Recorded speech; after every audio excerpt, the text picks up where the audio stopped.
Due to copyright, I can't publish many audiobooks on YouTube. At our audiobook novel service, we offer access to over 300 full novels from Pocket FM, Webnovel, Audible, Wuxia, and more, all in high-quality audio format. Each novel is available with a one-time payment only. No subscriptions, no monthly payment, and no ads. Payments via PayPal or Ko-fi. To browse the full list of available novels, message me directly on Telegram or WhatsApp, or check out our full catalog on Discord. Chapter 450. Uncle Jed Rocks the Mountain. As Eamon spoke, his presence surged, power swelling around him like a storm held barely in check. Ethan could feel it clearly now. This man was connected to the Blood clan. From behind him, Micah's voice rang out, laced with urgency and hatred. "Brother, he's a half-bloodline. You must kill him." Ethan's brow furrowed. Micah, whoever he really was, seemed to know far too much. It was like he had a personal vendetta against anyone tied to the Blood clan. But this wasn't the time for questions. Whatever Micah's secrets, Ethan would deal with them later. For now, he had a threat in front of him. Eamon's expression twisted into something feral. "Since you know my secret, all of you must die." With a snarl, he stomped down midair. The sky cracked around him, lines spidering outward as though reality itself was breaking apart. Then he lunged at Ethan like a cannonball, both fists barreling forward. Now coated in thick, jagged scales, each punch like a hammer swung by a god. Even before they struck, the pressure in the air screamed, a shrill sound of space itself groaning beneath the force. The sky trembled violently. Ethan's eyes sharpened. That punch, it could tear through solid stone like parchment. But he didn't retreat. "Close combat," he bellowed, stepping forward, his voice carrying through the air. "I've never feared anyone up close." With that, bare form erupted around him. Muscles bulked, power condensed, and beneath it all, the battle embodiment system flared to life. Though Ethan wasn't truly at war god rank, he could overlay multiple combat forms. With swift flight form layered over bare form, he met Eamon's airborne assault head-on. His agility in the air rivaling a golden falcon, and his strength surging far beyond his rank. Below, chaos raged. Julian was already locked in a brutal struggle against 7 monstrous opponents, each one more relentless than the last. But his gaze flicked skyward as he sensed Eamon's overwhelming aura pressing down like a tidal wave. His heart clenched. He remembered something from before the trial even began. It was on the peak of Hurricane City, right before the sacred assembly. At first, Julian hadn't intended to join the trial at all. But after explaining his reasoning to Uncle Jed, the old man simply gave a nod. Then, without a word, Jed's spear flicked. 2 disciples from Hurricane City, already mid-step toward the glowing pillar of light, were impaled before they could react, pinned to the ground like broken dolls. Gasps swept the crowd. The entire peak froze. No one expected that. Contestants still waiting their turn to step into the pillar stared, half in fear, half in outrage. Regis stood there, dumbfounded. What the hell is he doing? If he hadn't known Jed's character so well, even Julian would have suspected sabotage. But this was Uncle Jed, unpredictable, yes, but not treacherous. A voice thundered across the mountaintop. "Jed, you're a war god and you interfere with the assembly? Do you take us for fools?" It was Shaw Xylo, the bloated city lord of Forgotten City, leaping from his seat like an overturned barrel. But Jed barely glanced his way. He tossed aside a half-eaten watermelon rind and said casually, "Fat pig, why are you squealing? Did I kill your people?" He sat back down and adjusted his posture like nothing had happened. "We agreed 5 from Beastfall City can enter the trial. We've only sent in 1. Yet here you all are, scrambling to steal the rest of our slots without even asking. Where does that leave us? Do you think Beastfall City's just a doormat now?" The way he said it, calm and direct, left Shaw Xylo red in the face, trembling with rage but unable to refute a single word. The facts were on Jed's side. They had agreed to 5 slots. Beastfall had only used 1 so far. The moment Xylo saw Jed kill someone, he pounced on the opportunity to stir up trouble. But now he regretted it. Badly. Why didn't I send someone else to test the waters? Everyone knew the unspoken rules. During the sacred assembly of the 4 domains, Wargod-level powerhouses were only permitted one-on-one combat atop the peak. The sigil of the Wild Legion hung suspended above them, inert until the trial concluded. Picking a fight with Jed now would accomplish nothing but his own humiliation. And worse, he'd rushed out before the people of Hurricane City themselves could even react. What a damn mess. Then, a cold voice broke the tension. "You killed our Hurricane City disciples. You owe us an explanation." Xylo turned with relief. Oren Galewright, head of the Windspirit faction, had finally spoken. Let him deal with Jed now. Jed grinned lazily. "Oh, I already explained it to the fat pig. What more do you want? The sarcasm wasn't lost on anyone. Oren's expression darkened. Even if we were in the wrong, he growled. My disciples won't die for nothing. Today, Beastfall City stays where it is. He raised a hand. All disciples, prepare to annihilate them. Dozens of his followers stood at attention. But Jed only chuckled from his rocking chair, legs crossed, gazing at the sky like he had all the time in the world. I knew you wouldn't follow the rules. You forgot the old laws already?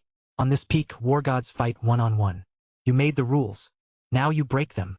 He leaned back, utterly relaxed. So be it. I'll destroy your Windspirit faction myself. Any objections? The words echoed like thunder. Everyone stared. Destroy the Windspirit faction? Alone? People around the mountaintop exchanged glances. Baylor Wayne, city lord of Clearspring City, didn't even try to intervene. He just crossed his arms and observed. Curious. Just him? Just one city? Against the Windspirit faction? No way. Everyone knew the truth. Though the Windspirit faction wasn't large in number, they were the most dominant force among the four great powers. Hurricane City alone was protected by an endless cyclone barrier. No one could breach it, let alone raise it. And there were whispers. Whispers that the Windspirit faction harbored saints among them. No one had seen one, but the legends persisted. Oren laughed coldly. Today I'll see how you destroy my faction. Attack. With that, he surged forward, disciples trailing behind him. Because of the Sanctum's activation, a no-fly field covered the peak. Even war gods couldn't fly. As Oren charged across the open ground, power swirling, something changed. Jed's aura exploded. First war god mid-stage, then late stage, then peak, then half-step saint, then boom! A sharp thunderclap echoed across the clear sky. Clouds materialized out of nowhere, rolling in with unnatural speed. For a moment, a pressure like a god's will weighed on the world. Then just as quickly it faded. The clouds trembled, then dispersed. Jed's aura retreated, settling quietly at war god late stage. But that was enough. Oren and his disciples froze mid-step. Cold sweat beaded on their skin. Their legs quivered as they stared at the old man still lying in his chair, utterly unfazed. Jed turned his head slightly, his voice calm and almost gentle. You, come here. He beckoned to Oren Galewright with a slow wave and a faint smile. Chapter 451. The Tribulation That Shook the Peak. Oren Galewright's hands, hidden inside his wide sleeves, trembled uncontrollably. You're Saint Rank? He tried to keep his composure, but his face betrayed everything. Fear, disbelief, panic. Everyone watching could see it clear as day. Saint Rank? Not quite yet, Uncle Jed replied casually. Still have to face the heavenly tribulation. Speaking of which, how was the show just now? Pretty intense. Huh? Tell me, what do you think would happen if I chose to face my tribulation here? Right on the peak of your Windspirit faction. Oren's body flinched at the very mention of it, cold sweat forming at his temples. He didn't even answer. Young friend Jed, truly the most gifted prodigy in 10,000 years. If memory serves, you're not even 50 yet, are you? To reach such a realm before half a century makes an old man like me feel rather useless. A sudden voice echoed from the mountain path winding up toward the platform, aged and heavy with authority. Grand Ancestor. Oren immediately turned and bowed deeply, his voice trembling. Everyone else instinctively followed suit as an old man with stark white hair and beard slowly ascended the stairs. His robe was faded, worn with time, yet no one mistook him for anything less than formidable. Uncle Jed's body went still at the sound of the voice, but otherwise, he didn't react. Prodigy is too generous a term, Jed said coolly. Just a man with nothing to lose. The old man chuckled. A man with nothing to lose? That's even more dangerous. Then, without so much as glancing at Oren, the old man continued. Oren Galewright, after the summit, you are to step down as leader. Oren froze for a second before bowing deeply again. There wasn't even a flicker of resistance in his expression. Brother Jed, are you satisfied now? The old man asked with a polite smile. Jed tilted his head, unconvinced. Your internal affairs are none of my concern. Why even ask me? Afraid I'll bring the whole peak down if I ascend here? Who's this act for, old man? He stretched his arms, his expression unreadable. The old man's smile twitched slightly, but he quickly suppressed the irritation in his eyes. Deep down, he was terrified. It wasn't Jed's current power that frightened him. It was what was coming. Once Jed faced the heavenly tribulation, the entire peak would be caught in the storm. That cataclysm didn't discriminate. Anybody in its vicinity would attract their own corresponding trial. And for someone like the Grand Ancestor who had barely entered saint rank, it would mean facing the kind of tribulation meant to crush early voidbreakers. Certain death. Jed ignored the old man completely now. With a lazy wave of his hand, 2 smooth stones zipped out from the unconscious disciples of Wind Spirit faction lying nearby. These were special artifacts designed to slow a person's descent, common in these high-altitude tests. He walked over to Julian. "Uncle Jed." Julian had a sinking feeling in his gut. He barely got the words out before he felt a sudden grip on his collar. "You brat," Jed scolded, lifting him like a sack. "No ambition at all. You're young and already thinking like your old man. Off you go." Regis, standing nearby, sighed with a wry smile. "What do you mean like me? When did I become the symbol of conservatism?" Still, seeing Jed's power reach such a realm, he couldn't help but feel proud. Without waiting for a reply, Jed shoved the artifact into Julian's belt. Then with a flick of his wrist, tossed him into one of the glowing light pillars. Julian didn't even have time to react. He flew backward, the watermelon he was holding somehow still in hand, feet first into the beam. Ah! Everyone else had been pulled in headfirst. Julian, true to form, entered the portal completely backward, legs flailing. He immediately felt a rush of blood to the head, a dizzy spell overtaking him as the world flipped upside down. Jed's eyes turned to the black Chelan lingering near the edge of the platform. I'll go. I'll go." The Chelan stammered, shrinking his neck like a frightened puppy. He dropped to all fours and scrambled into the last light pillar, vanishing without hesitation. The black Chelan had only recently learned to take human form, just over 2 decades ago. Back then, he'd foolishly taken Julian as his disciple. Later, Regis sealed his transformation to protect him. Only now, in Hurricane City, had that seal finally been lifted. Julian gritted his teeth as he fended off blow after blow, anxiety gnawing at his insides. Ethan, could he really take on a war god rank at full strength? Boom! An earth-shaking blast tore through the valley. The sky quaked.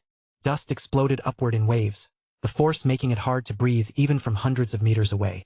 Julian and his opponent were thrown apart, and he barely landed on his feet before whipping his head toward the blast site. "Holy crap," he muttered. "That's insane." As the dust settled, Julian's eyes widened. The battlefield had shifted. Ethan and Eamon had drawn their fight away from the youth-preserving fruit tree, likely on purpose.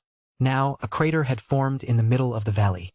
Ethan stood at its edge, wind rippling through his long coat, his gauntlet hands gleaming under the sunlight. His eyes glowed crimson, radiating a presence both terrifying and divine. At the center of the crater, Eamon knelt in defeat. Blood streamed from 5 deep claw marks across his chest. But that wasn't even his worst injury. His right arm hung at an unnatural angle, shattered completely. His back was visibly sunken in, the spine likely fractured. Head lowered, his expression was hidden. Then, a low, broken laugh escaped his lips. He raised his head slowly, blood smeared across his mouth. "Good. Very good," he rasped. "Now die. Blood flame art." A vortex of blood-red fire erupted around him, wild and consuming. Ethan's crimson eyes flickered, the energy around him suddenly taut with tension. That last blow, he had packed 6 heavy strikes and 3 lacerates into a single crushing punch. It had nearly broken his arms in the process. And still Eamon lived. Damn it! These war gods are built like monsters. Now he watched, alarmed, as Eamon activated the blood flame art, a forbidden technique he'd seen once before. Back when Julian was ambushed, several enemies had used it. The results were devastating. If Eamon, already near the peak of war god rank, unleashed it, could he break into half-step saint? Or worse, fully cross over? "Brother, he's trying to run." Micah's voice rang out from the cliff's edge. He looked half-dead, clothes in tatters, face caked with dirt and blood.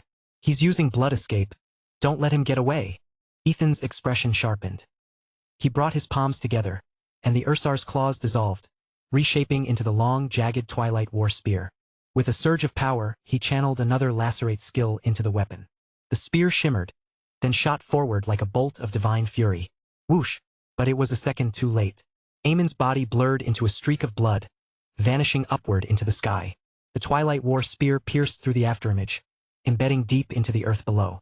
A ragged scream echoed faintly through the valley. You will all die. Just wait. I'll wipe out your whole clan. Every last one of you." Then silence. He was gone. Chapter 452. The Shadow of Blood. Eamon fled without looking back, and Ethan made no move to give chase. With a sudden tremor, The Twilight War Spear erupted from the earth in front of Julian. His hand shot out, fingers closing around the polished shaft. In one fluid motion, he pivoted, driving the weapon forward in a long, sweeping thrust. A Wind Spirit faction disciple, twisted into a grotesque, vampiric monstrosity, was hurled backward, its body folding under the strike. Now armed with the weapon, Julian's strength spiked. The three-pronged tip of the Twilight War Spear cut through the warped creatures as if their flesh were nothing more than wet paper, bypassing their once impenetrable defenses with contemptuous ease. Ethan, standing above on the cliff, extended his hand. Micah, still dazed, was pulled toward him by an invisible force. Ethan carried him down into the valley, landing beside Baelron, who lay sprawled and unmoving. The man had been flung a shocking distance by the shockwaves of Ethan's earlier clash with Eamon. It wasn't immediately clear whether he was still alive. Julian, with the weapon still in his grip, finished off the last 7 crippled creatures in a blur of motion. When the valley finally fell silent, he returned the Twilight War Spear to Ethan and knelt beside Baelron, pressing his fingers to the man's neck. "He's alive," Julian announced. "Good. Let him stay that way for now. I have questions for him later," Ethan replied. He shifted into his tree form, channeling green energy into a rejuvenation spell that flowed over Balaran's battered frame. "Take him. We're leaving. This isn't somewhere we should linger." Without waiting for a reply, Ethan lifted off, arrowing toward the cliff where the youth-preserving fruit tree grew. Micah's protective runic scroll had shattered under the blast from Ethan's last attack, but the fruit tree itself was miraculously untouched. Extending his soul sense, Ethan let his awareness sink into the tree's trunk, spreading into its roots and the earth beneath. "Rise," he commanded. A weight pressed against his mind, the ground itself shuddering in answer. The cliff face groaned, boulders splitting and tumbling away. Under Micah and Julian's astonished gaze, the tree simply vanished. "B brother. You know that tree can't be kept in a spatial pouch for long," Micah stammered, wide-eyed. Let's go," Ethan said, unconcerned. Micah stared. He knew that and still took it? If the tree had been left here, future generations could have harvested from it. But Ethan clearly didn't care. What puzzled him more was why none of these people seemed to possess a mindscape. Even the Wind Spirit disciples were soul wielders, yet they still relied on clumsy spatial pouches for storage. Ethan didn't elaborate. He simply gathered Micah and Julian in his power, lifting them back to the top of the cliff. Micah guided the way toward the rumored entrance to the second level, and they set off again. All the while, something strange unfolded inside Ethan's own mindscape. After storing the fruit tree, he had placed it beside his tree of life. To his surprise, one of the tree of life's branches reached out, sweeping over the youth-preserving fruit tree. In the blink of an eye, the sapling crumbled into fine powder. Ethan's gut tightened, until the next moment, when the powder was drawn into the tree of life as if inhaled. A new branch began to grow from its side. Not the vibrant green of the tree of life, but the rich brown of the youth-preserving fruit tree. By the time the transformation finished, 27 ripe fruits hung from its boughs. "Grafting?" Ethan muttered, the tension in his chest easing. They traveled in silence for a time. Micah and Julian began to talk, slowly warming to each other, though Julian's mind was clearly elsewhere. "Don't worry," Ethan said suddenly, without looking back. "Blackie's smarter than you think. He'll be fine." Julian's gaze flicked to him, then down again. He murmured in acknowledgement. Ethan's mouth curled faintly. "Micah, how much do you know about the Blood Clan?" Micah's face tightened. "The Blood Clan? They first appeared in what we call the Ancient Era, and were the very cause of its collapse. They are born predators, existing only to drain life and destroy. No one knows where they truly came from, or if they even existed before that time. The oldest records we have in the Moros starfield go back 30 million years. Every time the Blood Clan has appeared since then, countless starfields have been consumed, stars snuffed out, and entire civilizations erased. It's been 10 million years since their last known incursion. I never thought I'd see them here, let alone during a spirit realm trial. Brother, which starfield are you from? I only know our planet's called Umbral Star. Umbral Star. Micah frowned, thinking. He shook his head. Never heard of it. I'll look into it when we return. But if Blood Clan servants are showing up there, you need to be careful. Ethan nodded, absorbing the weight of the warning. He hadn't realized the Blood Clan's power ran that deep. No wonder Micah's face had gone pale at the sight of them. So, the man just now wasn't a true Blood Clan? Ethan asked. Exactly. He was just a human who fell to their influence. That doesn't mean the Blood Clan themselves have returned. It could simply mean someone inherited their power or legacy. Ethan's thoughts churned. He remembered the Blue Dragon's warning about the creature imprisoned beneath Beastfall City, and also its suspicion that this trial itself had been orchestrated by the Blood King. Could the Blood Clan's periodic resurgences be tied to the divine ability immortality? If he claimed the scroll for himself, could he end them entirely? But the immortality scroll was locked behind a quest. Ethan opened his quest panel. Quest name: Conquer the Sea of Death. Requirement: unify the 4 main cities of the Sea of Death. Hurricane City 0/1. Beastfall City 1/1. Forgotten City 0/1. Clear Spring City 0/1. Time limit: remainder of the trial. Reward: divine ability scroll. Immortality: divine. No changes. He still needed to conquer the remaining cities to claim the ability. Now, with the Blood Clan tangled into the picture, the whole thing was becoming a headache. What was the true link between the Blood King and the Blood Clan? He thought back to the moment before entering the trial, recalling what his advanced analysis had revealed. Blood King Oslok. Grade: Divine. Level 1. Health: 500,000/500,000. Attack: 5000 to 5000. Defense: 5000 to 5000. Skills: none. Special skills: Revive Blood Clan Transformation, Domination. Revive Blood Clan Transformation. Ethan's eyes narrowed. If Oslok could open a portal to send him in here, could he also come through himself? Was this entire something truly orchestrated by the Blood King? "We're here," Micah said suddenly, pulling Ethan out of his thoughts. He stopped, turning to face them. Chapter 453. The Stairway Trial. A shimmering portal opened before the 3 of them, its massive swirling light and shadow pulsing like the heartbeat of another world. Ethan knew that glow all too well. It looked exactly like the teleportation gates conjured by Master Mage's ethereal rings of magic that bridged impossible distances. Within its shifting light, he could just make out what seemed to be endless steps fading into mist. "Does this lead to the 2nd level?" he asked. Micah gave a light chuckle. "2nd level? No, this is just the entrance to the trial." Ethan and Julian exchanged confused looks, but Micah only grinned. "Come on. You'll see soon enough." Without further explanation, he stepped into the glowing archway. Ethan followed, while Julian lingered for a heartbeat longer, glancing back over his shoulder before finally taking the plunge. The world blurred. A rush of light and vertigo hit, and in the next instant they were standing at the base of a colossal staircase. Stone steps so vast each one could have been the size of a parade ground. The stairway rose like a titan's spine toward the clouds, vanishing into the heights of a distant mountain.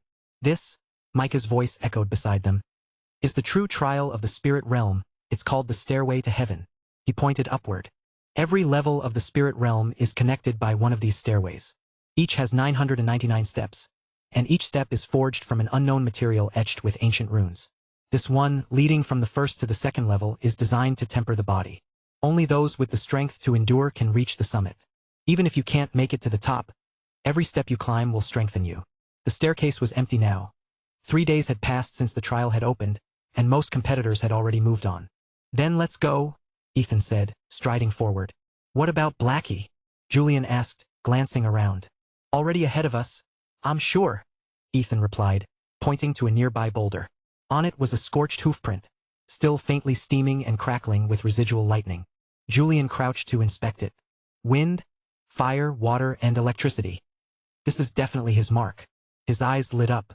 "Black Cheelin made it here first." Ethan smirked. "Told you he's smarter than you, and luckier. He probably landed right near this place." Julian scratched his head and muttered something under his breath. A faint buzz hummed through the air. Ethan glanced up at the stairway, thinking, the name's not great.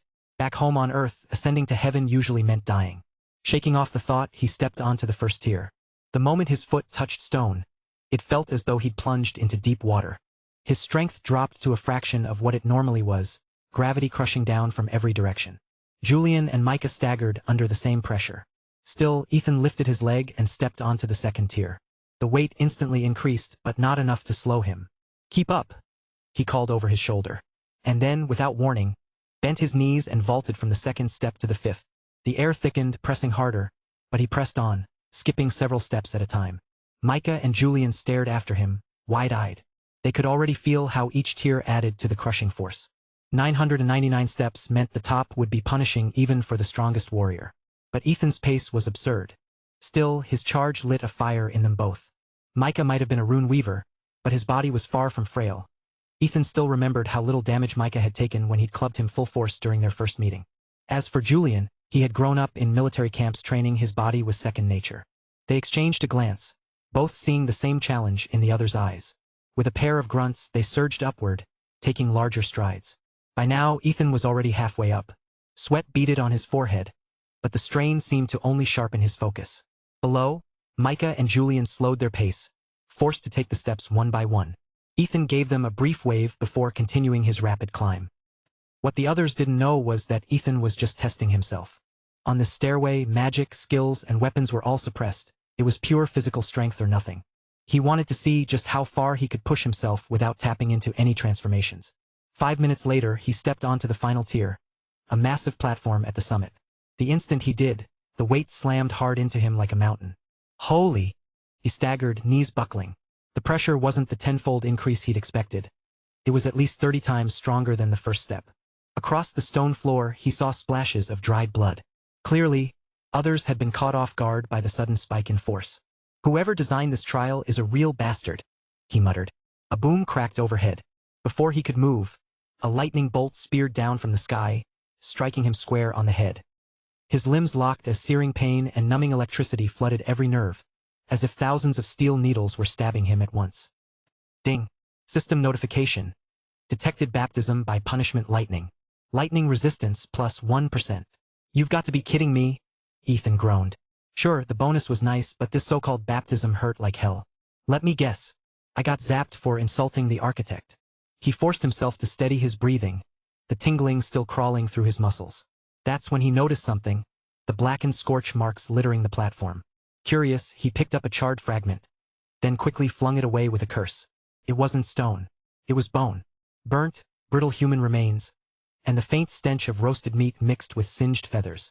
Guess I'm not the first one who mouthed off, Ethan muttered, glancing warily at the sky. Chapter 454. The Last Step's Wrath. Ethan glanced over his shoulder. Julian and Micah were still somewhere around the 300th step, far from the summit. It would be a while before they caught up. With time to kill, he drifted toward the center of the massive platform. There, 10 glowing orbs floated in a loose circle, each one giving off a soft, eerie light. Ethan wasn't sure what they were for. Curiosity got the better of him. He reached out, brushing one with his fingertips. The outer layer resisted, like pushing into a taut membrane, but his hand slipped through. Around the orbs, the stone floor bore ugly reminders of violence. Smears of dried blood and human teeth. Judging by the scene, there had been a brutal fight here not long ago. Maybe these spheres had once held treasures for those who could claim them. Trials like this usually rewarded the victors. That was his best guess, though he couldn't be sure. Beyond the orbs loomed a colossal stone gate, its weathered surface disappearing into the clouds above. The gap between its two massive slabs was narrow, but still wide enough for hundreds to walk through shoulder to shoulder. That had to be the entrance to the second level. Peering into the opening, Ethan saw nothing but pitch-black darkness, as if the void beyond swallowed every trace of light. He circled the platform, but found nothing else of note. By the time he returned to the stairway, Julian and Micah had split apart. Julian was on the 550th step, Micah trailing about 10 behind. Both sat slumped, catching their breath. It would still be a while before they reached the top. Ethan picked a clean spot and sat cross-legged. His fight with Eamon had left him with a few internal bruises. Not serious, but not nothing either. The tree of life's 5 root-like branches connecting his organs had taken a shake, but the damage was minimal. After a quick internal scan confirmed nothing serious, he shifted his focus to restoring his stamina. When his energy returned, he began moving slow, deliberate motions taught to him by Uncle Jed.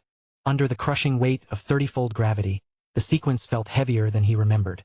Maybe it was rust from disuse, or maybe this place simply amplified every strain.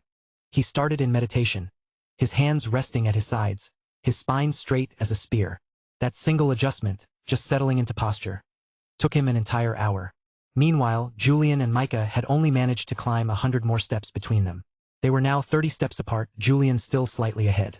Ethan's own movements, if played back at 40 times the speed, would have flowed like a slow, ancient dance. After another hour, his arms lifted outward, a great bird stretching its wings. Another hour later, they reached high above his head, like a titan supporting the sky. By then, his clothes were soaked through with sweat, white steam curling up from his head in the cold air. His mind drifted into a half-conscious haze. In that deep focus, faint whispers rose in his ears. Beyond the organs, the sinews and bones govern beyond the sinews and bones, the muscles govern within the muscles, the blood vessels govern and that which drives the body into vibrant motion, this is governed by energy. The words were cryptic and heavy, carved deep into his mind without permission. He didn't know how long he stayed like that. But at some point, he opened his eyes and realized he had completed the final posture Uncle Jed had shown him. Julian and Micah were now only 3 steps from the platform, leaning on each other for support. Ethan rose, joints popping, muscles alive with fresh strength. Careful, both of you. The last step. The pressure's at least 30 times normal, he warned. Before he could finish, the air above him tore apart. Boom! A lightning bolt, twice as thick as the one before, materialized out of nowhere and came straight for his head. Holy crap! Again? I can't even say it out loud this time. Ethan swore, moving on instinct. In a blur, he shot 10 meters to the side. To his shock, the suffocating gravity hardly hindered him at all. He barely had time to marvel at it before the lightning twisted in midair, homing in on him. Thwack! The impact drove straight into his skull. HHH! Damn, that hurts, he hissed, eyes watering. The agony was raw, electric, and unfiltered. Julian and Micah froze on the step below, eyes wide. Whatever they'd been about to do, they immediately stopped, retreating a step to recover. A few minutes later, Julian rose again. I'm going ahead, he said hoarsely, and stepped onto the platform. The moment his foot landed, his body hunched under the invisible weight. A strained grunt escaped him, and his face turned purple, veins standing out on his neck. Still, he planted his other foot on the stone. Ethan darted forward instinctively but stopped halfway. Helping now would only harm him. Julian had to bear the strain himself. Endure it, adapt and push past the limit. That was the whole point of the stairway to heaven. Micah, seeing Julian endure, gritted his teeth and followed. The instant his boot touched the platform, blood sprayed from his lips, splattering the stone in crimson. Ethan winced at the sound of bones grinding under pressure. When he had climbed up earlier, the oppressive force had nearly knocked him backward, but it hadn't injured him this badly. Seeing them now, he realized he might have underestimated how brutal the final step really was. The rewards, if they could survive it, would probably outshine his own gains. Julian suddenly let out a roar. His hunched frame straightened in defiance. Buzz! A low vibration pulsed from his body.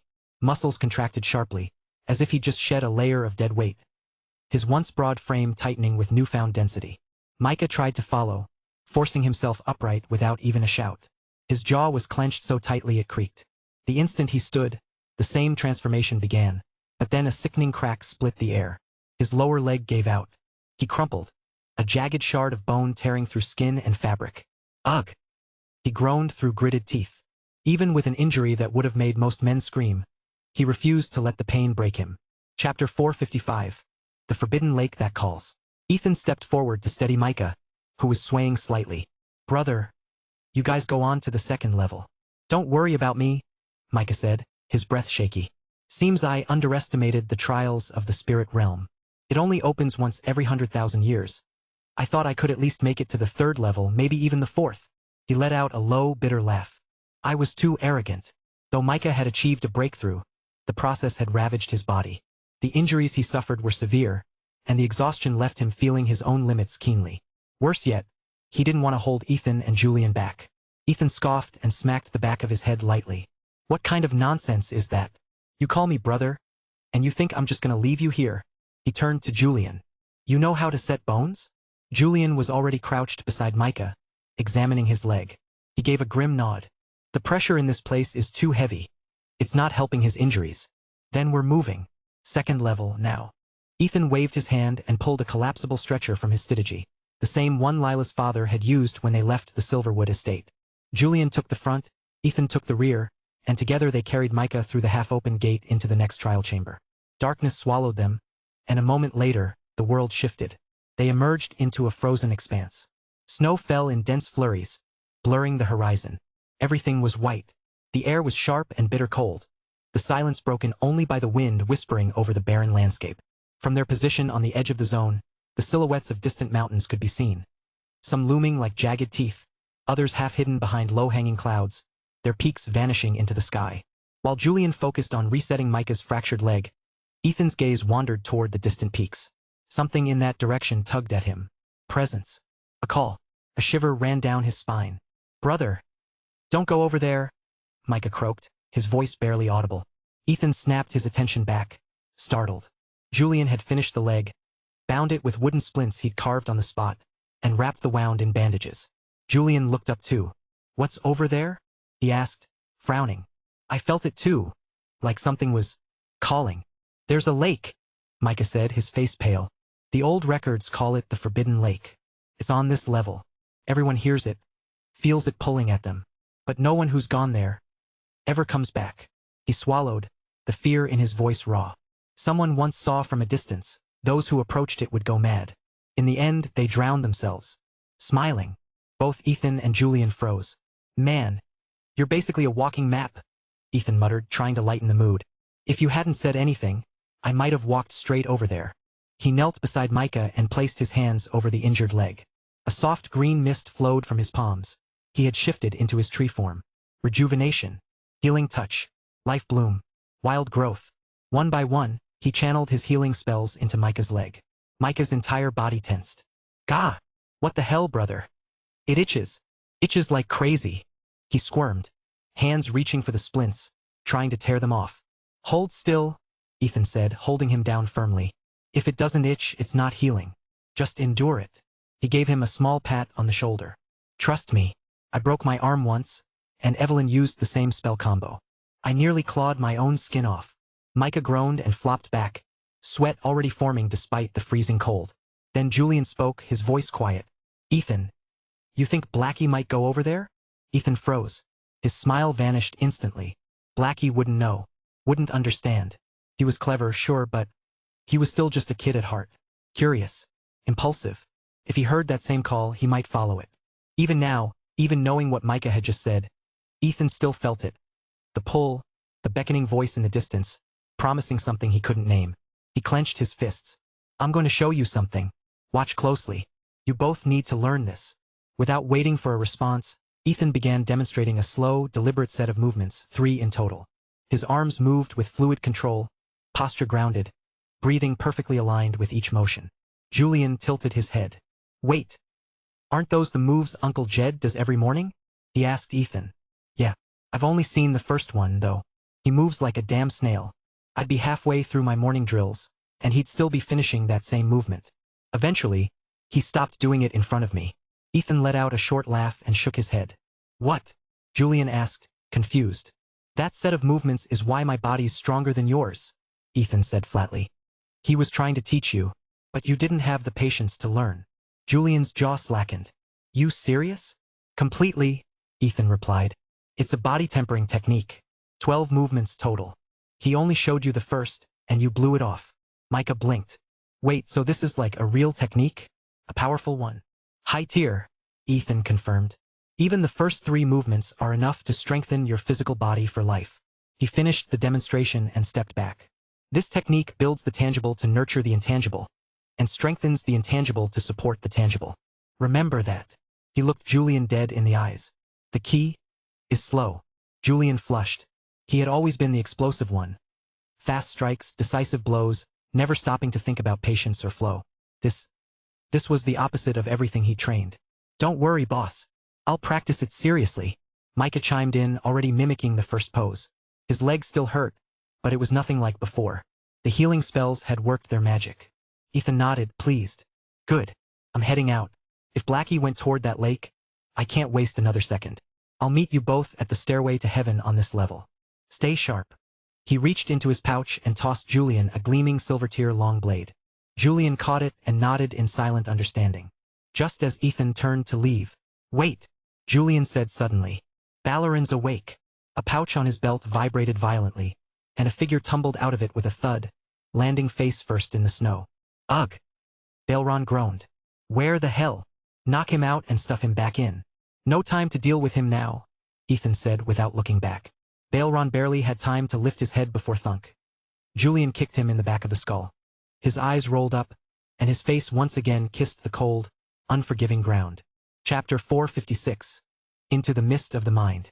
Julian's spatial pouch, custom-made by Dana, was typically used to store her pets. It could hold living creatures, but when it came to people, the limitations were significant. The person had to be completely unconscious, offering no resistance at all. Even a twitch of a finger would be enough to eject them from the pocket dimension. Ethan had once envied the pouch's utility, until he learned about its restrictions. Once he found out that not only did the person need to be unconscious, but that the pouch itself couldn't be stored within a mindscape, his interest faded. Without that flexibility, it just wasn't worth the trouble. If it had been possible, he might have tried bringing his new companions back to Earth. Life there was far kinder than in this nightmare called the Sea of Death. He watched Julian knock out the half-dead Bailron for a second time, ensuring the man stayed unconscious. Then Ethan turned, took a step, and prepared to launch into the air using his swift flight form. "Brother, don't fly in the spirit realm." Micah's voice rang out behind him, sharp with urgency. "The creatures up there. We can't afford to provoke them." Ethan instantly remembered the Saint Rank serpent he'd spotted on the first level. He was already airborne when the warning reached him. Gritting his teeth, he descended at once. As his boots touched down in the snow, a shadow zipped across the sky, silent and fast.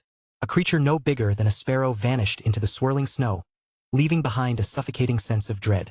Whatever that thing was, its aura alone was terrifying. He exhaled slowly, the icy air clouding before him. Micah was right. Up there, death was just one careless moment away. Until he reached Saint Rank, the skies of the spirit realm were off limits. On the ground, at least he had a fighting chance. Without wasting time, Ethan continued forward, cutting a straight path through the snow-covered landscape. He didn't bother with detours, every step was decisive. Along the way, he passed the signs of recent battles, splashes of dried blood too deep for the snow to cover, and corpses left behind to rot. Human bodies, beast carcasses, even the twisted forms of demons, radiating a dark and malignant aura. Micah had explained before, the spirit realm was an ancient trial zone that opened once every 100,000 years. And it didn't just connect to one world, it opened across several starfields simultaneously. Humans were, in fact, a minority here. From their conversations, Ethan learned that his starfield, Moros, might be the last one still fully inhabited by humans. Epic-spanning wars had devastated human civilizations, while other races had managed to preserve more of their strength. Now, those same races ruled over large swaths of territory, suppressing the human remnants. In many starfields, humanity had already been completely wiped out. In the past, the Moros starfield would send powerful individuals to rescue scattered humans and bring them back to safety. But over the last century, Moros had sealed all its borders. The old heroes were gone, and now all they could do was defend what little they had left. As Ethan walked, he realized most of those heading in his direction weren't human. Strange figures of unfamiliar races passed him by. Oddly, there were no signs of native spirit realm creatures. Instead, the earth bore signs of disturbance. Dug-up snow, torn roots, indicating that rare spiritual herbs or treasures had been taken. Others had come through already. 2 hours passed. Then, at last, he reached the source of the strange pull that had been guiding him from the moment he entered this level. Ahead lay a vast valley, walled in by a ring of snow-covered mountains. At its mouth hovered a thick, motionless mist that pulsed with immense soul energy. He stood at the threshold. This was it. Micah had warned him about this place. Somewhere deep inside the valley, beyond that mist, was a lake. One shrouded in myth and surrounded by dread. He'd even wondered if Blackie had entered it. But whether the beast had gone in or not didn't matter. Ethan would. The call was undeniable. Something he needed, something that belonged to him, lay within. A strange sense of recognition flickered through him. This mist. It was the same kind that surrounded his mindscape. Last time, when he'd obtained the sigil of the Wild Legion, that internal fog had receded, and his soul sense had undergone a massive upgrade. His inner space had expanded fivefold. Now, staring at the valley mist, that same familiarity pulsed in his core. This couldn't be coincidence. Ethan's figure flickered as he stepped into the mist without hesitation. "Boss, someone else just went in," a voice whispered from beneath the snow. 5 figures lay hidden a short distance away, having secretly followed and observed Ethan. The man speaking swallowed hard, eyes fixed on the swirling fog. "You sure we should go in? This place gives me the creeps." "Fortune favors the bold," their leader replied, eyes glinting. He had rat-like features, narrow eyes and bushy eyebrows, and clutched a weathered book in his gloved hands. The man who first explored that lake founded the Moonlit Order afterward. He became a legend. This manuscript here cost me a fortune. But he wrote that unless you get too close to the lake itself, within 100 feet or so, there's no danger. He snapped the book shut. "Did you bring the grappling hooks like I asked?" "Custom made," someone replied confidently. "Good. Let's move. Mist this thick, you won't even see your own hand once you're inside. Chain up. Stay 6 feet apart." Click, click, click. They fastened themselves together with iron chains at the waist, each link a lifeline. Then they stepped into the mist, vanishing one by one. Inside the fog, Ethan slowed his pace. This wasn't just mist, it was the mist. The same one from his mindscape now manifest outside. Here too, his soul sense was completely suppressed. No matter how hard he tried, he couldn't extend his awareness. He was blind, save for a few feet around him. Back in his mindscape, stepping into the mist had always meant instant ejection, like walking into an invisible wall. But here he was inside. That, in itself, was new. He turned in a slow circle. Nothing but swirling white. Then, whoosh, a sudden gust brushed past him. He pivoted instinctively. A massive white crane burst through the fog, easily 15 feet long, its wings cutting through the air like blades. Its sharp beak gleamed, and its talons slashed toward his chest. Ethan's instincts kicked in. He twisted his body, just enough to let the attack miss. Then, pivoting on his heel, he launched a counterstrike, a heavy punch aimed square at its wing. Boom! Earth nut. His fist passed straight through the crane like it wasn't there. He stumbled forward slightly, off balance. What the? The answer hit him a second later. A soul energy manifestation. It hadn't been real, at least not physically. No wonder his perception hadn't warned him. It wasn't a living creature, but a construct, born from condensed soul force, given shape through sheer spiritual intensity. Chapter 457, Illusion of Desire. The white crane twisted through the mist like a serpent of cloud, diving straight for Ethan again. Its aim was unmistakable, his brow. That meant only one thing, a direct soul attack. In this world of awakened powers, the brow acted as the gateway to one's spiritual consciousness. Vulnerable. Exposed. Precise hit could spell disaster. Humph. Ethan exhaled softly. Then he did something no sane person would have dared. He dropped his guard. He opened his brow deliberately, parting the defenses of his spiritual gate. A pale white vortex bloomed there, swirling open like a third eye. If anyone had witnessed it, their jaw would have hit the floor. And through that opening, the crane plunged straight in. Just moments ago, the childish voice inside the Twilight War spear had practically screamed in his mind. Master, let it in. Luna's hungry. Ethan had been dumbfounded. This weird spear was getting bolder and smarter. It even named itself Luna now. But remembering how ravenous it had been for anything with soul sense before, he decided to take the risk and trust it. The moment the crane, formed entirely from that dense white mist, entered Ethan's mindscape, the Twilight War spear was already there, lying in wait. Whoosh! The spear pierced clean through the crane's spiritual form. Ethan blinked in confusion. When he tried attacking it earlier, his hand had passed through its wing without causing the slightest damage. Had Luna's strike failed too? Then he noticed it. At the tip of the Twilight War spear, something small and glimmering was impaled. A shard of deep violet stone. Just as he registered it, the crane shattered into fragments, dissolving into the air like dust blown away by wind. A heartbeat later, the entire white mist that had made up the crane began to fall like rain inside Ethan's mindscape. Countless threads of pure soul energy descending gently, like a spring drizzle. He stood there, stunned. Such pure soul energy, he whispered. Each drop was saturated with dense spiritual energy, cleaner, more refined than anything he had himself. It felt like it had been through lifetimes of tempering. And there was something else too. Something deeper. A strange, latent force woven into it. He couldn't quite explain it, but he knew this would elevate his soul power to another level. His eyes drifted to the Twilight War spear again. That purple crystal shard was still lodged on its tip, though it had already shrunk, from fingernail size to barely a soybean. Luna, can I see it? Ethan asked, coaxing the spear like one would a spoiled child. Okay, but Master can only look. Came the voice again, petulant and smug. You're not allowed to steal Luna's snacks. He chuckled despite himself. With a simple thought, the tiny violet crystal appeared in his hand. Ding. System notification. Obtained item, damaged Wraith Shard X1. Ethan frowned. Most of it must have been devoured by the spear already. That's probably why the system labeled it as damaged. He pulled up its description from the ethereal system. Damaged Wraith Shard. Grade none. Note. Formed from the lingering resentments of the dead. Prolonged possession may result in corruption by Wraith energy. That made his brows furrow. Luna, you absorbed all that Wraith energy? Are you going to be okay? Wraith energy? Luna sounded genuinely confused. What's that? The stuff inside this, Ethan said, holding up the shard. Master, give it to me. Luna's still hungry. That was all he got. With a sigh, Ethan returned the shard to his mindscape. Luna pounced on it like a starved kitten, and in the blink of an eye, it was gone. But clearly unsatisfied, it began pestering him for more. He ignored it and kept walking toward the center of the valley. The white crane earlier had looked so real that without soul sense detection here, he'd almost mistaken it for a living magical beast. This whole area was strange. Everything looked real but wasn't. More of these creatures kept appearing along his path, attacking without warning. But instead of fighting them outright, Ethan simply let them pass through his spiritual gate, into his mindscape. Luna waited patiently. One hit, one kill, clean and fast. Each creature's death brought Ethan a rush of pure soul energy. What was supposed to be a deadly, soul-wrecking zone, according to Micah, was starting to feel like a training ground, like a harvest. Out of curiosity, Ethan tried slaying one of the wraith beasts directly in the real world. It dissolved upon death, and a thin wisp of spiritual energy did enter his body.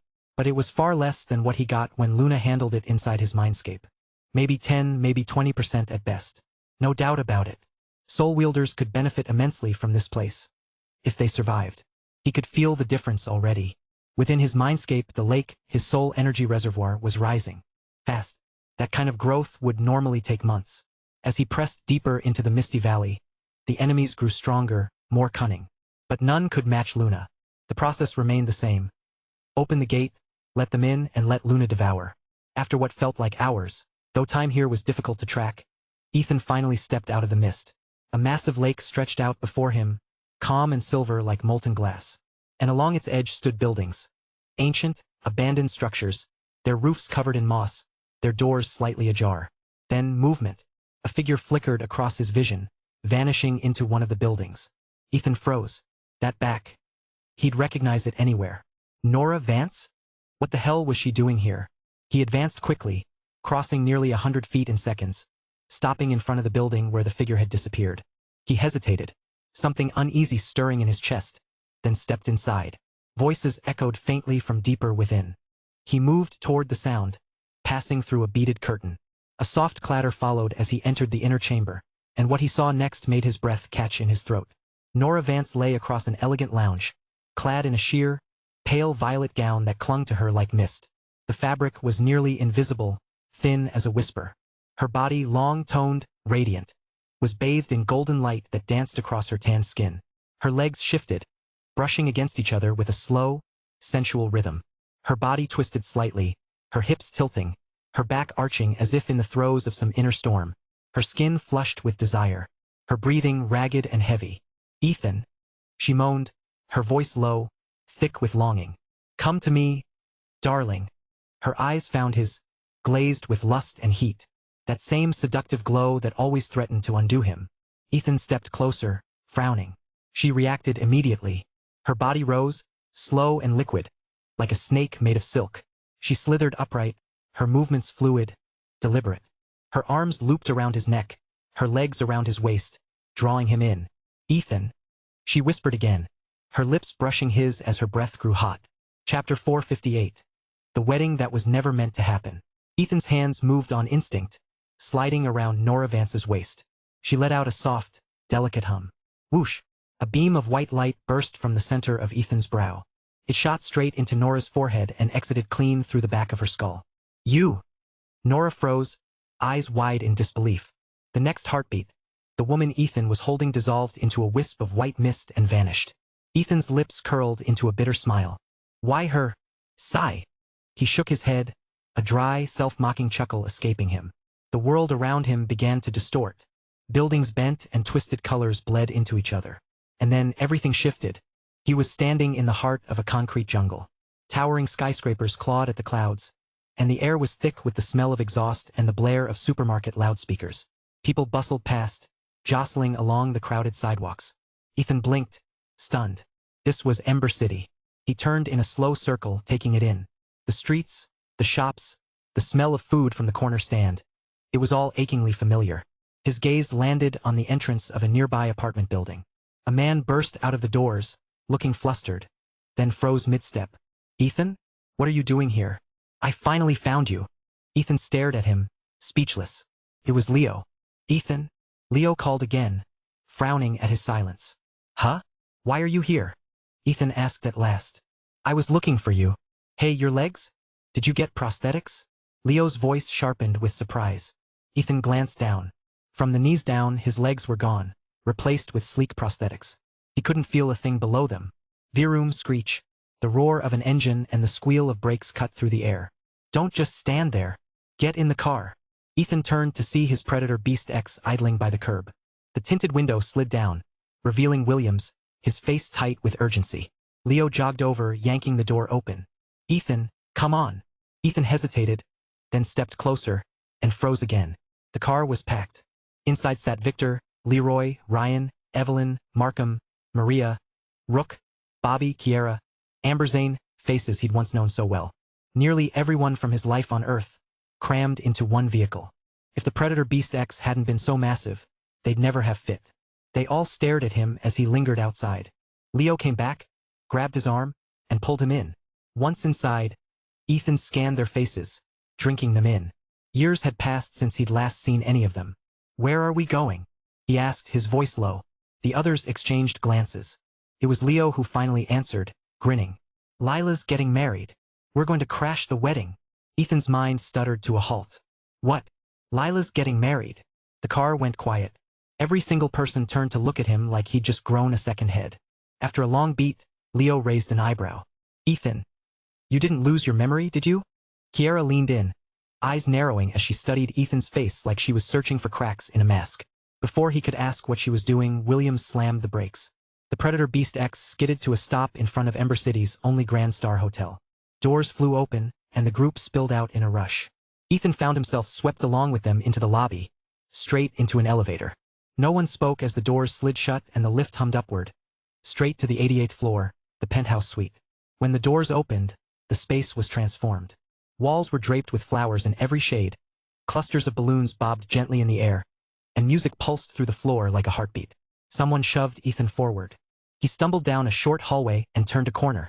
Miss Silverwood, do you take this man to love, cherish, respect, and accept him, in sickness and in health, for richer or poorer, and to be faithful to him until the end of your days? I do. I object. The word tore out of Ethan before he could stop it. Every head turned. The officiant blinked in confusion. And who might this gentleman be? On the stage, Lila looked up. Just seconds ago, she'd been smiling, radiant, glowing, the picture of joy. The moment her eyes met Ethan's, that warmth twisted into something sharp and cold. Disgust. Revulsion. The sight drove a spike straight through Ethan's chest. He forced his gaze away from her and onto the man at her side. Zachary. Rage flared, hot and blinding. This cursed illusion wasn't just toying with him. It was dragging his worst nightmares into the light. Ha ha ha. Laughter erupted behind him. All right, pay up. I told you. He'd get mad, but he wouldn't lift a finger. It was Victor, once like an older brother to him, grinning wide as he held out his hand for money. Ethan turned to see Leo step forward, a smirk curling his lip. What's with the look? You really think we came here to help you crash the wedding? We're here for the show. He shoved Ethan's shoulder. And don't give me that glare. You didn't actually think we considered you a brother, did you? Their words washed over him like ice water. Lila's contempt. His so-called friend's betrayal. Zachary standing beside her, victorious. Fine. He didn't know who was behind this illusion, but when he found them, he'd rip them apart piece by piece. He still didn't realize this wasn't someone else's trap. It was his own subconscious, serving up the things he feared most. Ethan drew in a slow breath. Phew. His eyes swept the room, lingering on each mocking face. Then, with a flick of his finger, he let an energy blast fly. Swoosh. Ah, murder. The hall exploded into chaos. Guests screamed and shoved each other in their scramble for the exits. On stage, Zachary's smug grin vanished, replaced by a wide-eyed stare as a perfect crimson bloomed on his forehead. His body crumpled to the floor. You brat. How dare you? The roar came from Donovan Silverwood. In a single bound, the old man soared above the fleeing crowd like an eagle taking flight, his fist cocked and ready to crash down on Ethan. Chapter 459. The girl from the corner of my past. Ethan flicked his hand, and Donovan went hurtling backward like a rag doll. He didn't bother with the others. Instead, his gaze locked on Lila. She was on her knees, clutching Zachary's lifeless body, tears streaming down her face, grief etched into every line of her expression. The sight made Ethan's chest tighten painfully. He needed to leave fast. If he lingered, this illusion would push him into a murderous frenzy. He couldn't let himself lash out at these familiar faces, knowing they were nothing but conjured phantoms. Killing them would serve no purpose. In fact, it was probably exactly what the illusion wanted, to make him slaughter his friends and the woman he loved with his own hands. Even knowing they weren't real, the act would still leave a scar on his mind. Maybe even plant the seeds of an inner demon he couldn't shake. With that thought, he stepped forward. Glass shattered beneath his feet, and he leapt from the 88th floor. Far below, the wail of sirens cut through the night. He'd barely dispatched Zachary on the rooftop, and within 10 seconds the building was swarming. Police cruisers, SWAT vans, flashing lights in every direction. Ethan let out a short, dry laugh. An illusion is an illusion. 10 seconds and 100 cops are here. Even Hollywood wouldn't stretch it that far. Ignoring the chaos below, he activated his swift flight form and shot across the night sky. But then, a ripple of spatial distortion. A cold spike of dread shot through him. Before he could react, agony tore through his back. Boom! The blow sent him spiraling downward. He hit the pavement hard enough to make the world go white. Thud!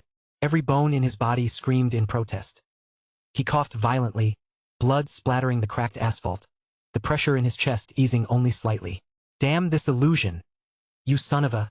He didn't need to see it to know. The strike had come from that saint-rank beast he'd run into earlier. If not for the advancement he'd achieved on the stairway to heaven, the hit would have killed him outright. Even so, the damage was severe. His shoulder blade shattered, organs jarred out of place, 5 ribs snapped clean through. At least the broken bone hadn't punctured a lung. Gritting his teeth, he summoned tree form, channeling every scrap of healing energy he could muster to keep himself on his feet.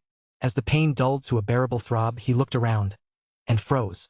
A place from deep in his past had taken shape around him. A street corner he hadn't set foot on in years. Back in high school, he used to come here almost every day. Back then, there'd been an Asian girl, Rainy-chan, pretty, quiet, and out of his league. He'd once written her a love letter, only for Jade Taylor to intercept it. She'd paraded it around the school, loudly claiming Ethan was confessing to her instead, turning him into a laughingstock. As an orphan from a modest background, he was accused of chasing money, trying to marry into a wealthier family. The gossip dogged him for all 3 years of high school. That single incident had crushed whatever fragile hope he'd had for Rainy.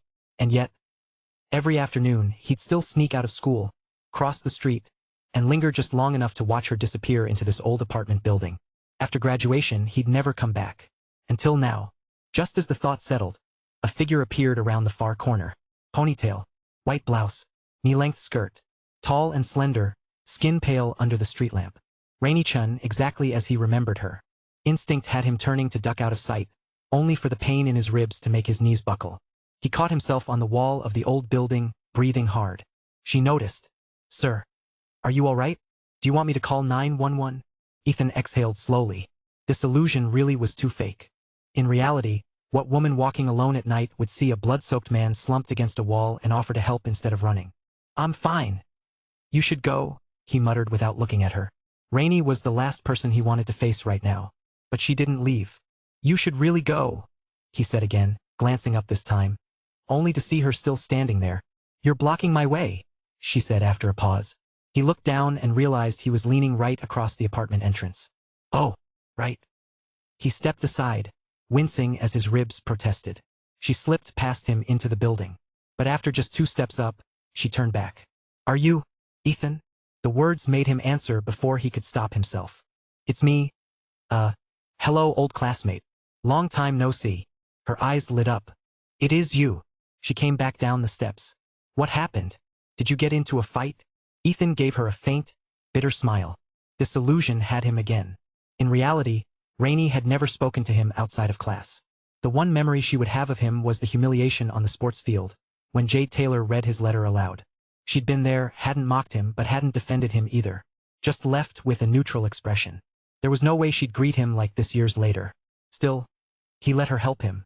"Come on. I'll patch you up," she said, sliding his arm over her shoulders and guiding him inside. Slowly, he followed her up the creaking stairs. He was curious now, curious to see where this trick would lead. The building's familiar musty scent pulled at old memories. For years in this strange world, and yet only a single day had passed back on Earth. Rainy-chan was nothing more than a ghost from his youth, a lingering regret. Seeing her now stirred no romantic longing, just the odd warmth of meeting an old classmate after years apart. This illusion was clever. It didn't just attack from the outside. It dug into your heart, making you face the things you'd buried deep. Unresolved grudges, unfinished stories, the shadows you'd never shown a light on. Ethan smirked to himself. Since I'm here, might as well see it through. He'd never stepped foot inside her apartment before. Why not now? But then, mid-thought, his mind caught on something. Memories. Missing pieces. The gates of the underworld. The black pendant. That voice in the dark.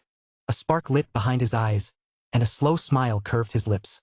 Rainy-chun, the apartment, the illusion, it could all wait. For the first time since the illusion began, Ethan felt like he might be the one holding the upper hand. Chapter 460. The Illusion's Second Chance. Rainy helped Ethan up the worn staircase to the third floor, her arms steady under his weight. She pulled a key from her pocket, unlocked the door, and pushed it open. The faint, sharp tang of disinfectant hit him as soon as he stepped inside. He didn't like the smell, it was cold, clinical, but it stirred something in his mind. After high school, he'd heard Rainy had gotten into a top medical university. This had to be the illusion piecing things together from scraps of his memories. I'll grab the first aid kit. She guided him to the sofa, set him down gently, and hurried into another room. Ethan's eyes roamed the space. The apartment had been renovated with a sleek, modern style. Without it, the age of the building would have been obvious. Rainy returned and knelt beside him, pulling iodine from the kit. You're hurt pretty badly. I'll give you a quick patch-up, but we still need to get you to a hospital. She dabbed the cold antiseptic onto the scrapes along his arms and shoulders. Watching her work, Ethan took in the face that had long since faded in his mind. Looks like you're doing well, he said quietly. I guess so, she murmured, eyes on his injuries. Why are you still here? I figured you'd have moved out by now. Rainy's lips curved into a small, self-deprecating smile. Where else would I go? With my salary, if I rented my own place, I'd be eating instant noodles every night. Ethan didn't reply. Neither of them spoke until she reached his forehead, leaning close to clean a cut. Their faces were barely 10 centimeters apart. He realized then it was only an illusion. What was there to be afraid of? The nervous avoidance in his gaze melted away. He locked eyes with her. Rainy froze, startled by the sudden intensity in his stare. A faint blush colored her cheeks, and her hands hesitated on his skin. What are you looking at? She stammered, quickly finishing the last bandage before crouching to repack the kit. Ethan smirked. Miss Chun, you're quite bold, bringing me home like this. Aren't you worried I might be a bad guy? Rainy blinked at him, then shot back with a small laugh. Please, you followed me around for 3 years in high school. You think I didn't notice? You were all talk and no action. Besides, her eyes flicked down at his battered body. In your condition, what exactly could you do to me? Heat prickled at the back of Ethan's neck. You knew. Of course I knew. That love letter Jade made public? It wasn't for her, was it? Her gaze glinted with knowing mischief. Ethan cursed inwardly. So the damned illusion knows how to dig into my past. Huh? Fine. If you want to play, I'll play along. Since falling into this trap, the illusion hadn't attacked him directly. It was just chipping away at his mind. That fall from the sky earlier? Probably a Saint-Tier flying beast wandering through the same illusion, smacking into him by accident. If all of this was fake, there was no reason to hold back. Rainy stood, loosening her ponytail, her hair spilling over her shoulders. She turned to the mirror. Ethan rose as well, ignoring the protests of his battered body, and moved behind her. Rainy gasped when his reflection appeared behind hers. She spun, but his arm was already braced against the wall beside her head, the other hand resting firmly on her shoulder, pinning her lightly against the mirror. His gaze locked onto hers in a classic cornering stance. What are you doing? Her voice trembled, caught between shyness and a strange excitement. She pushed against him, but without much force, maybe afraid of worsening his injuries, maybe not wanting to break free. Ethan's lips curled. He lifted her chin with one finger, his voice low and teasing. Miss Chun, still think I'm all talk? Back then, if Jade hadn't gotten in the way, would you have been my girlfriend? Rainy's blush deepened, spilling from her cheeks down her neck. She avoided his gaze, her body tensing under his touch. He leaned closer, pressing his advantage. And since you knew I watched you after school every day from the corner, yet you never told your parents or a teacher, was it because you liked me too? Her breath hitched, but no words came. If you don't say anything, he murmured, I'll take that as a yes. His lips drifted closer, so close she could feel the warmth of his breath. You're awful. Rainy finally pushed him away, face crimson, and darted into the bedroom. The door slammed, but just before it closed, he caught her peeking back through a narrow gap, her eyes bright with shy sweetness. Ethan chuckled, leaning back against the wall. There was a strange relief in his chest, like shedding an old weight. Back then, he'd only admired her from afar. The one love letter he'd ever dared to write had been snatched and mocked by Jade. But this illusion had given him a second chance to close that chapter. No fear, no hesitation, no regrets. Still, he didn't let the moment distract him from reality. His heart belonged elsewhere now, to Lila. The farcical wedding scene earlier was nothing but smoke and mirrors. He lowered himself onto the sofa and checked his injuries. To his surprise, the muscles around his shattered shoulder blade were twitching, nudging the dislocated bones back into place. His broken ribs had already reknit, and even his displaced organs were shifting back under the quiet guidance of the tree of life's tendrils. A slow grin spread across his face. His recovery speed now was practically superhuman. Activating tree form again, he poured 2 more bursts of healing into himself. Now all that was left was time. He waited. Minutes passed. Rainey didn't reappear. He walked to the bedroom door and knocked. No answer. With a gentle push, the latch gave way, and Ethan froze. The room before him was soaked in blood red. Chapter 461. The Gates Beneath the World. Ethan pushed open Rain's bedroom door, only to stop dead in the doorway.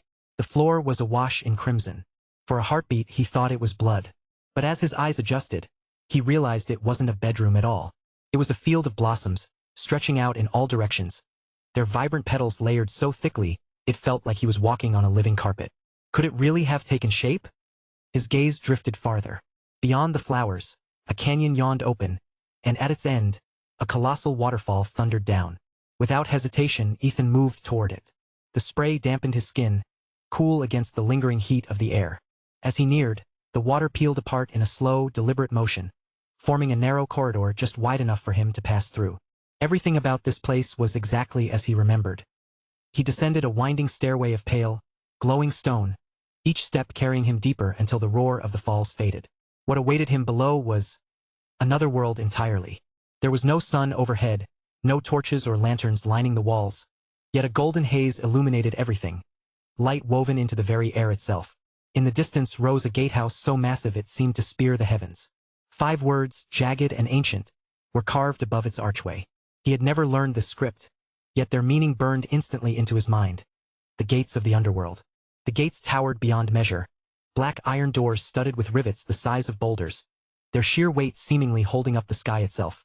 On either side, fortress walls stretched into infinity, bisecting the world into 2 unreachable halves. Ethan felt the pull of old memories as he drew closer. Just beyond that shimmering black veil lay the interior of the underworld, a place his mind recalled but could not fully touch.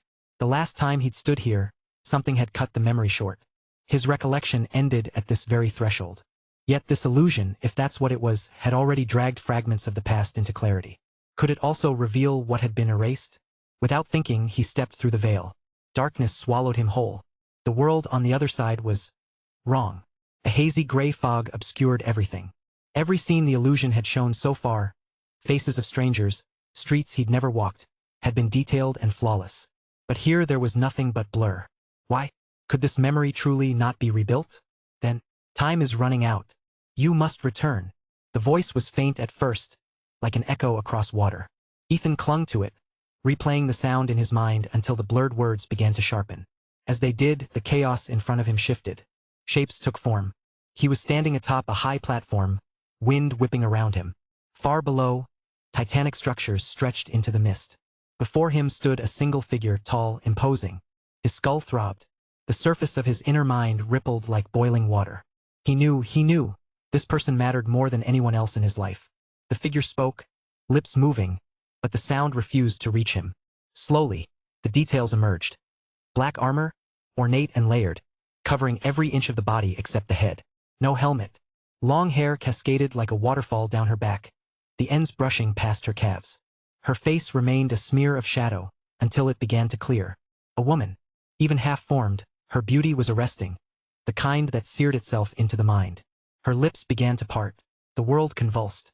A deafening crack split the air, as if the sky itself had torn apart. The platform shook. The air turned violent. In the same instant, the entire world shattered like glass under a hammer. Ethan thought he heard her make a small, startled sound before she stepped toward him, hand lifting as if to reach. A soft sigh escaped her lips. Then blackness. When awareness returned, Ethan was somewhere else entirely. The air burned. The horizon blazed. As far as the eye could see, the ground was molten rock, rivers of lava snaking between jagged cliffs. The heat pressed in from all directions, thick enough to taste.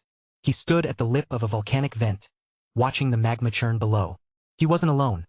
Creatures of all shapes and sizes were scattered across the landscape, each one wearing the same baffled, wary expression.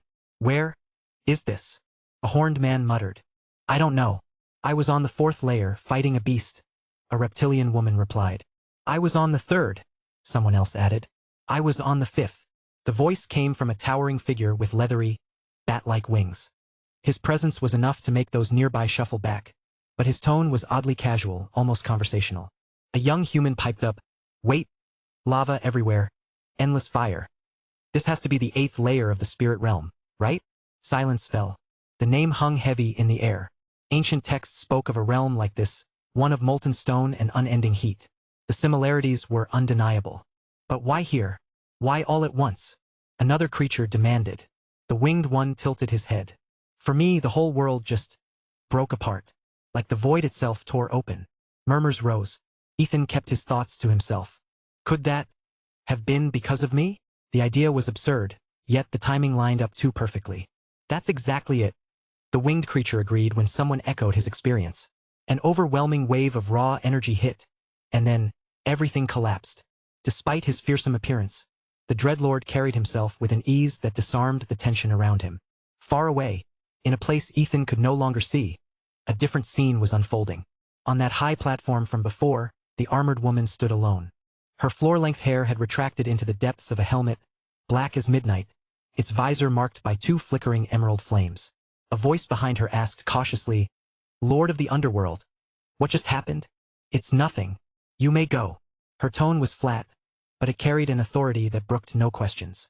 When the other figure withdrew, she remained still, her gaze fixed on the empty air before her. "Where did you go? And what did you encounter?" She murmured. "To project even a fragment of the city of life and death.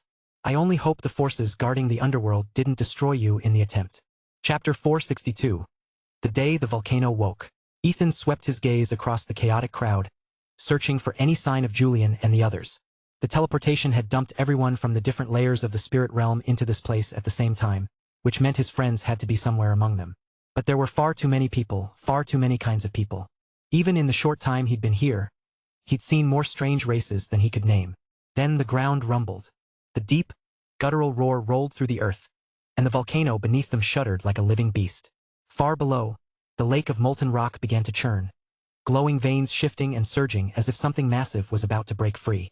The sound swelled until it seemed to claw at the inside of his skull. Ethan's instincts screamed at him to run. No way. Is this thing about to erupt? A pillar of fire suddenly tore through the crater, spearing into the clouds. Holy! It's actually erupting. Ethan didn't wait to think. His wings snapped out in a flash of light, his swift flight form kicking in, and the next second he was tearing through the air. "Julian, Micah, Blackie, wherever you are, don't die here." He couldn't see them. He couldn't help them. All he could do was pray they were alive and moving. Around him, the air boiled with lethal heat. Anyone who could fly took to the skies, anyone who couldn't sprinted for their life. The crowd scattered like startled birds, the air filled with the sound of desperate wings and pounding feet. The fire energy in the air was so thick it was like breathing in burning oil. Some people simply burst into flames mid-flight, their bodies flashing into ash before they could even scream. The survivors pushed themselves harder, knowing there was no way back, only forward. Ethan's gut tightened as he saw faces contorted in panic, teeth clenched as people ran until their legs failed. The column of molten rock reached its peak, hung for a moment like a crimson sword suspended in the sky, and then came pouring down. The air grew heavy, crushing the breath out of his lungs. Even the Dreadlord, one of the terrifying powerhouses brought here from the 5th layer, looked shaken. His vast black wings beat furiously, but even he struggled to keep his speed as the superheated air thinned. Ethan could feel the strain too. Every beat of his wings met resistance. Every breath burned his chest. "No, I don't want to die," someone wailed nearby. They weren't alone. In the 2 short minutes since the eruption began, the 1,000,000 people teleported into this trial had been cut in half. Those whose strength couldn't resist the fire's erosion had been reduced to ash. The rest were barely holding on, trapped in a narrowing circle of survival. Ethan's pulse thundered. This wasn't a battle. This was nature's wrath, and nature didn't care about strength or pride. What he didn't know, what no one knew, was that this disaster had started because of him. While trying to reclaim his lost memories in the illusion, Ethan had pushed too deep, too hard, almost bringing the city of life and death into reality. That act had torn open a thread of power from the underworld itself. The force had swept through the spirit realm, obliterating its first 7 layers. In desperation, the realm's own rules had teleported every living thing here, to the 8th layer. But even this layer wasn't safe. The volcanic eruption was nothing more than an aftershock of the cataclysm he'd unleashed. If the people here knew the truth, they would rip him apart and scatter his bones to the wind. A roar, raw, animal, and deafening, shook the sky. From the horizon, a wall of flames surged upward, meeting the falling lava and holding it back like a colossal shield. Below it, spells and abilities flared as people added their own attacks and barriers to keep the molten rain at bay. But one section of the shield drew Ethan's attention immediately. It was huge, far larger than any single mage should be able to maintain. He narrowed his eyes, spotted the source, and changed course. Ready. Can you even keep that thing up?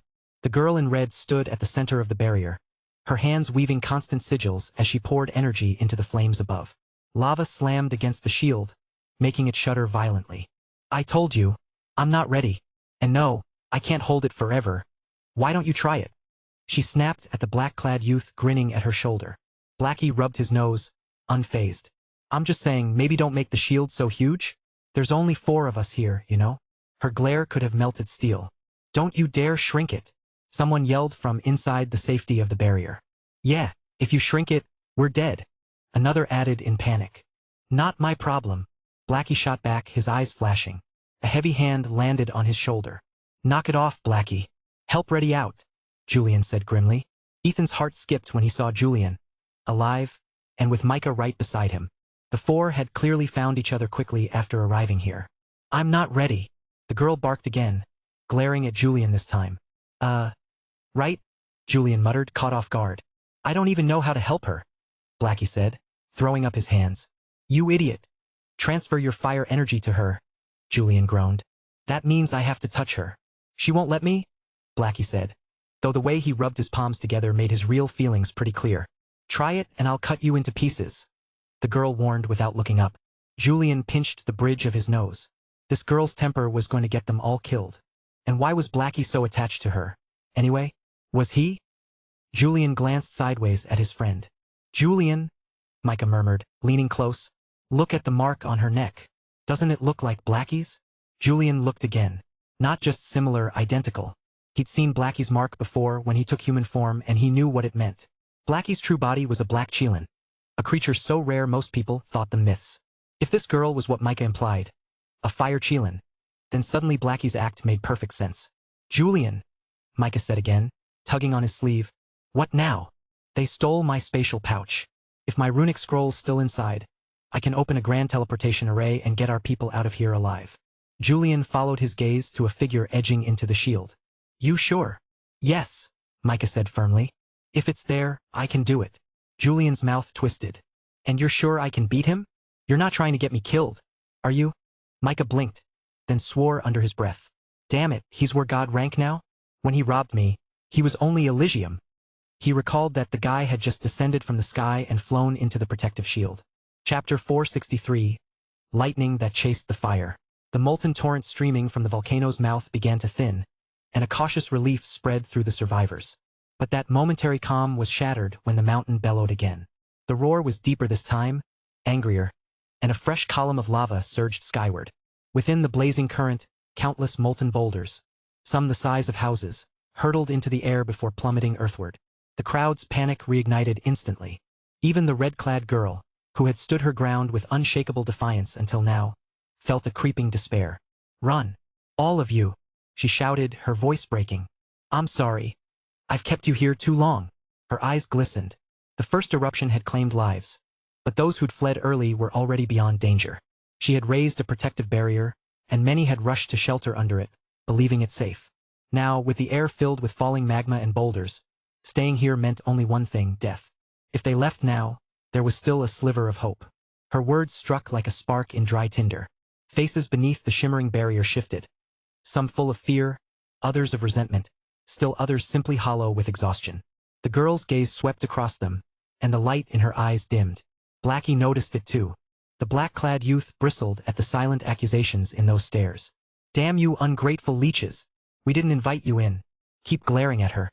and I'll put my foot so far into you you'll choke on it. Before anyone could answer, he made good on the threat. Thump!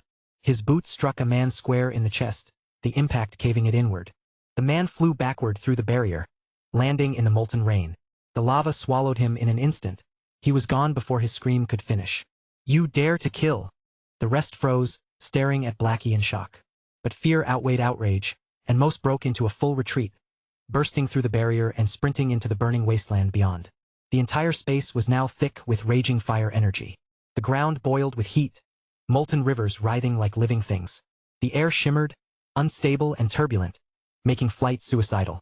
Even Ethan, in his swift flight form, was forced down to the scorched earth. Running was faster than trying to fight the air currents above. As his boots hit the ground, he caught sight of a man being hurled backward into a curtain of lava, vanishing instantly. Something ahead wasn't right. Ethan pushed forward at a sprint, breaking through the barrier just in time to hear Micah shout, "Don't even think about leaving. Give me back my scroll. Julian, Blackie, ready. Move. With that scroll, we can get out of this hell." Micah's jaw clenched as he hurled his only offensive scroll toward a man dressed in rich purple silks. Julian, already drawing the long blade Ethan had given him, leapt like a hunting hawk. His target wasn't the man's head. It was the pouch at his belt. Inside was their way out. They all knew it. Blackie didn't even ask questions. Julian was attacking, so he attacked too. A ball of crackling lightning materialized in his hand, and with a flick of his wrist, it shot toward the man. Ethan blinked in surprise. Blackie had learned a skill, and not a weak one. The purple-clad man had only just entered the barrier to avoid the lava outside. He'd been about to leave with the others when the scroll detonated in front of him, blocking his way. Then came the blade, the lightning, his temper snapped. Micah's scroll struck first, its explosion distorting the air and forcing him a step back. His fine clothes tore in several places, but his skin remained untouched. Julian's slash came next, hard and fast. "You've got a death wish," the man snarled, driving both fists forward. A massive, shimmering imprint of a fist appeared in the air and hurtled toward Julian. Boom! Blackie's lightning orb, though thrown later, hit first, right in the man's chest. Sparks skittered over him in a web of tiny arcs, but they only slowed him for a heartbeat. Julian's blade tore through the fist imprint, killing its force, but his momentum was spent. The purple-clad man used the lightning's recoil to launch himself backward, clearly choosing to escape rather than stand his ground. "Run? Not a chance," Blackie shouted. Shadow lightning manifest. A second orb of lightning, larger and darker, flared to life before his chest. This time he didn't throw it. Instead, the fleeing man's body jerked as if hooked by an invisible chain, yanked backward toward Blackie. His speed only increased the closer he came. Blackie grinned, fangs flashing. Heh, polar lightning really does attract each other. Even the red-clad girl spared him a glance at that. She knew exactly where that power came from. She'd found the technique herself in a cave on the 6th floor of the Spirit Realm trials. Of course, Blackie had been with her then, more like stuck to her. When she'd first entered the trials, she'd headed straight for the deeper floors. By sheer accident, Blackie had appeared in her path. When their eyes met, his expression was unforgettable, wide-eyed, practically drooling. She'd ignored him and kept going, but he'd followed anyway. She tried everything to shake him, but the stubborn fool wouldn't leave. By the time they reached the 6th floor, she'd resigned herself to his presence. She'd even tried to lose him on the ascension staircase, thinking the trials would finish him off. Instead, he'd passed without breaking a sweat. The Spirit Realm had 9 levels, but only 8 ascension staircases. The first 4 were like gauntlets. Failure didn't kill you. From the 5th onward, the challenges became lethal. Pass, and the realm rewarded you, reshaping your body, your strength, your very essence. Fail, and the staircase claimed your life. The first level tested bone and muscle, the second the soul, the third inner energy, the fourth willpower. The 5th was a sea of fire that forged flesh and blood. For most, it was agony. For her, a fire Chelan, it was nothing. Blackie wasn't immune to fire, but his resistance to elemental energy was absurdly high. Together, they'd walked through the sea of fire without breaking stride. On the 6th floor, they'd found the lightning inheritance. She'd let him take it. Lightning suited him better than it ever would her. And though she'd never admit it out loud, in that moment she'd begun to see Blackie in a different light. Chapter 464. Into the Heart of the Inferno. For someone who looked so unassuming, the Black Chelan was surprisingly endearing, if you could overlook the fact that he never seemed to stop talking. When she saw him master the polar lightning art in such a short time, the red-clad woman's opinion of him shifted. She had been impressed despite herself. Truth be told, The moment she first laid eyes on him, she had been stunned. The Chelan race had been extinct across countless worlds for ages. And here stood not just any Chelan, but the Black Chelan, the sovereign of his kind. Yet the very first thing this rare, mythical being did upon meeting her was drool. Like some sleazy drunk leering at a girl on the subway. That was why she had treated him with such disdain from the start. In the 6th layer of the spirit realm, Blackie had just inherited his ancestral power and hadn't even had a chance to explore before the entire spirit realm shattered. A shame, really, they hadn't even realized they were the first spirits to reach that floor. The 5th layer's ascension staircase was where the real trials began, and everyone knew it. Only those with strength beyond reckoning dared to climb it. The spirits who lingered there were already considered the peak of their kind. I can't. You guys, hit him. The red-clad woman had barely glanced at Blackie before he suddenly shouted at Julian and Micah. Neither man knew what he was on about, until they noticed the lightning sphere on Blackie's chest dissolving.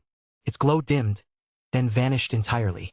The arcs dancing across his body fizzled out, and his blur of motion came to a dead stop. Holy hell, Blackie? Are you a 3-second wonder? Micah swore. Julian slapped a palm to his forehead. No choice, they'd have to go in themselves. He charged forward with his blade raised. Their opponent, moments ago drawn helplessly toward the polar lightning, now wore a look of pure terror. Regaining control of his body, his first instinct was to run. He managed a single step before a hand like an iron vice clamped around his neck. Crack. A choked grunt escaped his lips as his neck snapped cleanly. The newly ascended war god rank spirit dropped without another sound. Brother! Ethan! Boss! Micah, Julian, and Blackie all shouted at once, eyes lighting up as if salvation had arrived. Haha! Boss is here, you're saved. Blackie added cheerfully. Ethan's expression darkened. What did he mean, you're saved? He could barely keep himself alive. Saved my ass, Ethan muttered. I can hardly save myself. Boss, you're quick. Take them and get out of here. The flames don't hurt me or my wife. Blackie puffed out his chest as he said it. Who's your wife? Don't lump me in with your shameless fantasies. The red-clad woman snapped, cheeks flushing. Oh, come on. We're the only Chelans left in existence. Have you seen another besides me? Blackie grinned smugly. You! She was practically shaking with anger. Ethan pinched the bridge of his nose. Blackie's hide was thicker than dragonscale, he could spin any nonsense into an excuse. Wait, did you just say the flames don't hurt you? Ethan asked sharply. Yeah, I've got fire, water, earth and wind. Blackie began, but Ethan cut him off, rummaging through his pack. Try this. Ethan pulled out a fiery red orb and shoved it into Blackie's hands. The moment the orb appeared, the raging fire all around them guttered out. Even the flame shield the red-clad woman had cast vanished. Lava rained down in sheets, forcing them to dodge aside. Heart of the earth core? How do you have that? The woman gasped, eyes fixed on the orb. Heart of the what? This is an infernal core.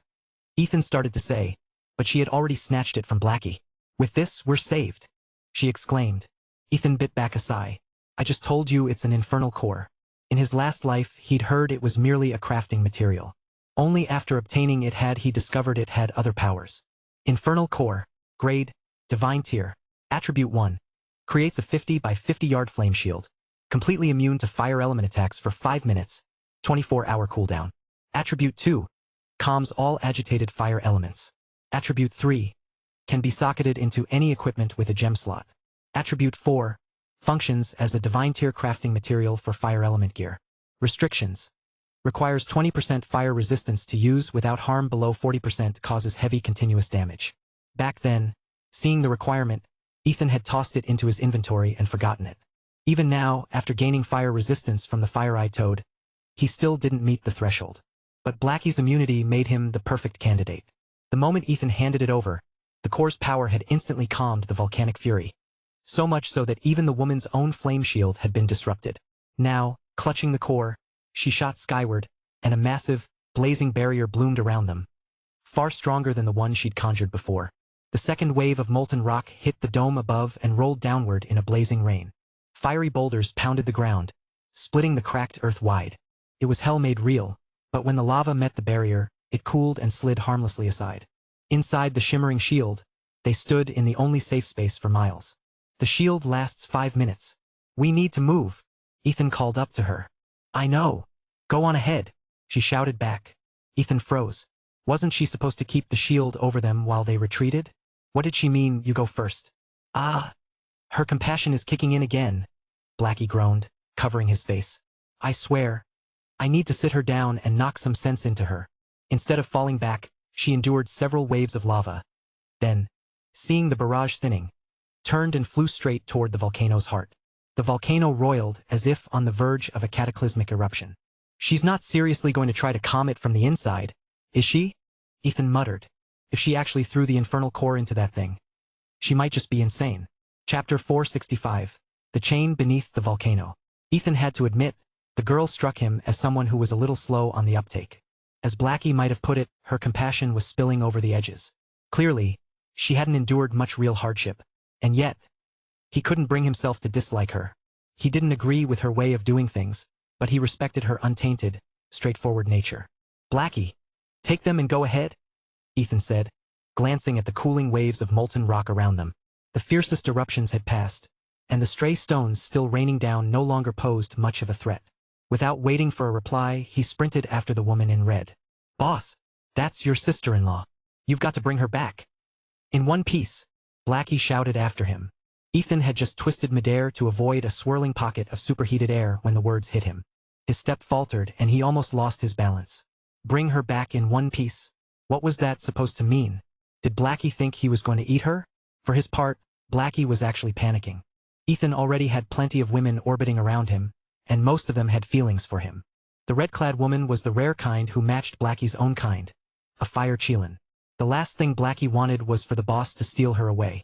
If Ethan had known what was going through the Black Chelan's mind, he might have turned around right then and knocked some sense into him with a stick. Never mind the infernal core or any other treasure. A man's reputation mattered. Yes, Ethan appreciated beauty, but he wasn't the type to flirt indiscriminately, and even if he were, she was a Chelan. That was crossing a line in ways he didn't even want to contemplate. Adjusting his stance, Ethan closed the distance. The woman, Reddy, as Blackie had called her, was heading straight for the volcano's heart. Let's move, Blackie urged Julian and Micah. Micah dug into his dimensional pouch, his fingers brushing past a jumble of items until his eyes lit up. No rush, he murmured, pulling out a stack of rune-etched scrolls sheets along with several small wooden discs. He flipped a couple of the discs in his hand. If anything goes south, these can get us out in an instant. Julian recognized the teleportation scrolls Micah had once mentioned. Ethan had killed their previous owner and recovered them for him. At least Micah had learned to keep some insurance now. A low rumble rolled through the air. By then, Reddy had reached a point directly above the crater with Ethan closing in. The air here was blistering, the heat waves making the space shimmer. Ethan noticed something odd. Buried in the roiling magma below, a massive chain was faintly visible. Without hesitation, Reddy dove straight into the volcano. Ethan followed, a thin film of protective energy wrapping around him as the molten heat pressed in from all sides. Strangely, once they were inside, the violent lava began to calm. It still glowed a deep, liquid red, but the surging force eased, the surface drawing back as though retreating. The chain became clearer as the molten rock fell away. It was enormous, thick enough for several people to stand abreast, and unlike the surrounding heat, it radiated an unnatural chill that prickled the skin. That cold didn't belong here, it seemed to seep out of some other place entirely. The chain disappeared into the depths below. Ethan couldn't guess how far it went or what it was anchored to. Reddy landed lightly on the chain, clutching the glowing orb in one hand. She frowned at it, hesitating. I'm warning you, Ethan called, stepping onto the chain behind her. If you try to throw that down, I'll toss you after it. Startled, she spun to face him. I wasn't going to, she protested. Then what? He asked. I want to go down. There's something down there I need. Her gaze drifted into the abyss below, her voice far away. Ethan frowned. If she went down there, he wasn't following, not unless he had no choice. Blackie's parting words rang in his head. Bring her back in one piece. If she insisted, he might have to knock her out and carry her back himself. Before he could decide, the quiet lava then began to bubble again. Closing his eyes, Ethan sent his senses downward. Heat flared as his perception touched the molten layer. He pushed harder, searching. A moment later, he opened his eyes. You don't need to go down. Whatever it is, it's coming up. Reddy blinked at him, then looked where he was staring. Something enormous was rising through the lava. It's here, Ethan murmured, even as his own shock mounted. That's my ancestor, Reddy whispered, voice trembling. The blazing Chelan. Its remains. They stood side by side on the chain as the colossal form pushed its way free of the magma. Reddy's breath hitched, her hands flying to her mouth to stifle a cry. She started forward. "Easy," Ethan said, catching her arm. "We don't know what else is coming with it." She flushed, unsure if she should shake him off or not. Boss. My name's Ethan," he corrected with a faint smile. "Ethan, please. I need your help. I have to get that sword." She pointed toward the corpse. Only then did he see it. A fiery red long sword, floating near the remains, its color blending perfectly with the lava until now. "I'll get it for you," Ethan promised. "But not yet." "Why not?" she asked, confused. "Because something else is still down there," he said. His voice was calm, but each word was deliberate. Earlier, he had sensed a strange presence below, deathly, yet carrying a pulse of something disturbingly alive. The blazing Cheelan's body finally emerged in full, its massive head lifting clear of the molten surface. And there, clamped between its jaws, was a creature unlike anything Ethan had ever seen. Chapter 466. The Sword That Shouldn't Exist. Ethan stared at the strange creature, its back crowned with a pair of ragged wings from which jutted long, sickle-shaped bone blades. The blazing Cheelan's massive jaws had clamped down on its torso, but those same bone blades had been driven deep into the Cheelan's eyes. That, Ethan realized, must have been what killed it. The blazing Cheelan was immune to any kind of fire. Its body couldn't be burned, even after death. Though it had been lying in molten rock for who knew how long, its flesh remained untouched. But this other creature was equally unscathed, and Ethan could feel a faint, alien pulse of life still flickering inside it. "What is that?" Red Snow, whom he still instinctively thought of as Reddy, glared at the corpse, her voice tinged with loathing. Ethan shook his head. He didn't know. No one could. The two corpses floated upward through the lava until a massive slab drifted into view beneath them, lifting their bodies out of the molten current. The fiery red longsword was there as well, resting against the strange creature's clawed foot. Lava streamed off the slab's surface, revealing its true form. Ethan's frown deepened. The aura rolling off the slab was eerily similar to the energy in the massive chain they'd been standing on moments before. But that wasn't what truly unsettled him. The slab's design. It was identical to the colossal gates of the underworld he had once seen, only shrunk down 1,000-fold. Even the icy, deathly breath that seeped from it was the same. No wonder the chain had felt familiar yet wrong when they first stepped onto it. After watching the slab and the corpses for several tense moments and sensing no immediate threat, Ethan pulled Red Snow down from the chain. Their boots touched the wooden surface with a dull thud. The wood groaned faintly under their weight, a low creak that made Ethan's teeth clench. The slab might have been hundreds of feet across, but the sound made him half expect it to splinter beneath them. He didn't relax for a second. In his old life, when he'd been a rogue, the prickling sense he felt now usually meant he'd been spotted in stealth, or worse, another rogue was already hunting him. In this place, that kind of instinct could only mean trouble. They edged forward until the longsword was within reach. The blade's hilt was clenched in the strange creature's clawed foot, as though it had refused to let go even in death. Its body was gaunt, no more than gray skin stretched over bone, yet the weapon it held radiated crushing, world-breaking power. Ethan didn't need to test it. He knew this was a divine-tier weapon. "What you sensed earlier, was it your ancestor or the sword?" he asked quietly. "The sword," she said without hesitation. Ethan gave a short nod, intending to tell her to claim it, but she had already turned away. She approached the blazing Cheelan's body instead, her hands trembling. Though the creature had been dead for longer than she could comprehend, she had felt it the instant she saw it. A deep resonance in her bloodline. She dropped to her knees and bowed, her voice low and reverent. "Ancestor, forgive Red Snow's disrespect." She spread her arms, and a wave of strange, cold white fire erupted around her. It wasn't ordinary flame. It was her own life fire, born of her lineage. The moment it touched the blazing Cheelan's body, the unthinkable happened. The beast that could never be burned began to ignite from within. In seconds, the 1,000-meter-long corpse had crumbled into a handful of ash, vanishing into the air. Ethan could only stare. "The blazing Cheelan fears nothing in the realms," she explained softly, "except the life flames of its own kind. I burned my ancestors' remains so that its soul can find its way home. It's something every one of my kind is sworn to do, should we find one of our own lying dead beyond our homeland." He didn't ask why her life flames were icy cold. Some things about the blazing Cheelan, he suspected, were meant to stay secret. When it was done, Red Snow finally turned to the sword. "Legend says that over 1,000,000 years ago, a prodigy of our clan entered the spirit realm carrying the blazing rainbow sword. Neither he nor the sword were ever seen again. It seems the legend was true." Is this sword important to you? Ethan asked. Her eyes glittered. It's the greatest weapon our clan ever forged, the key to opening the blazing sanctuary. Without it, we can't fully awaken our bloodline or inherit the power locked within our ancestral home. Because of its loss, our bloodline has weakened for generations.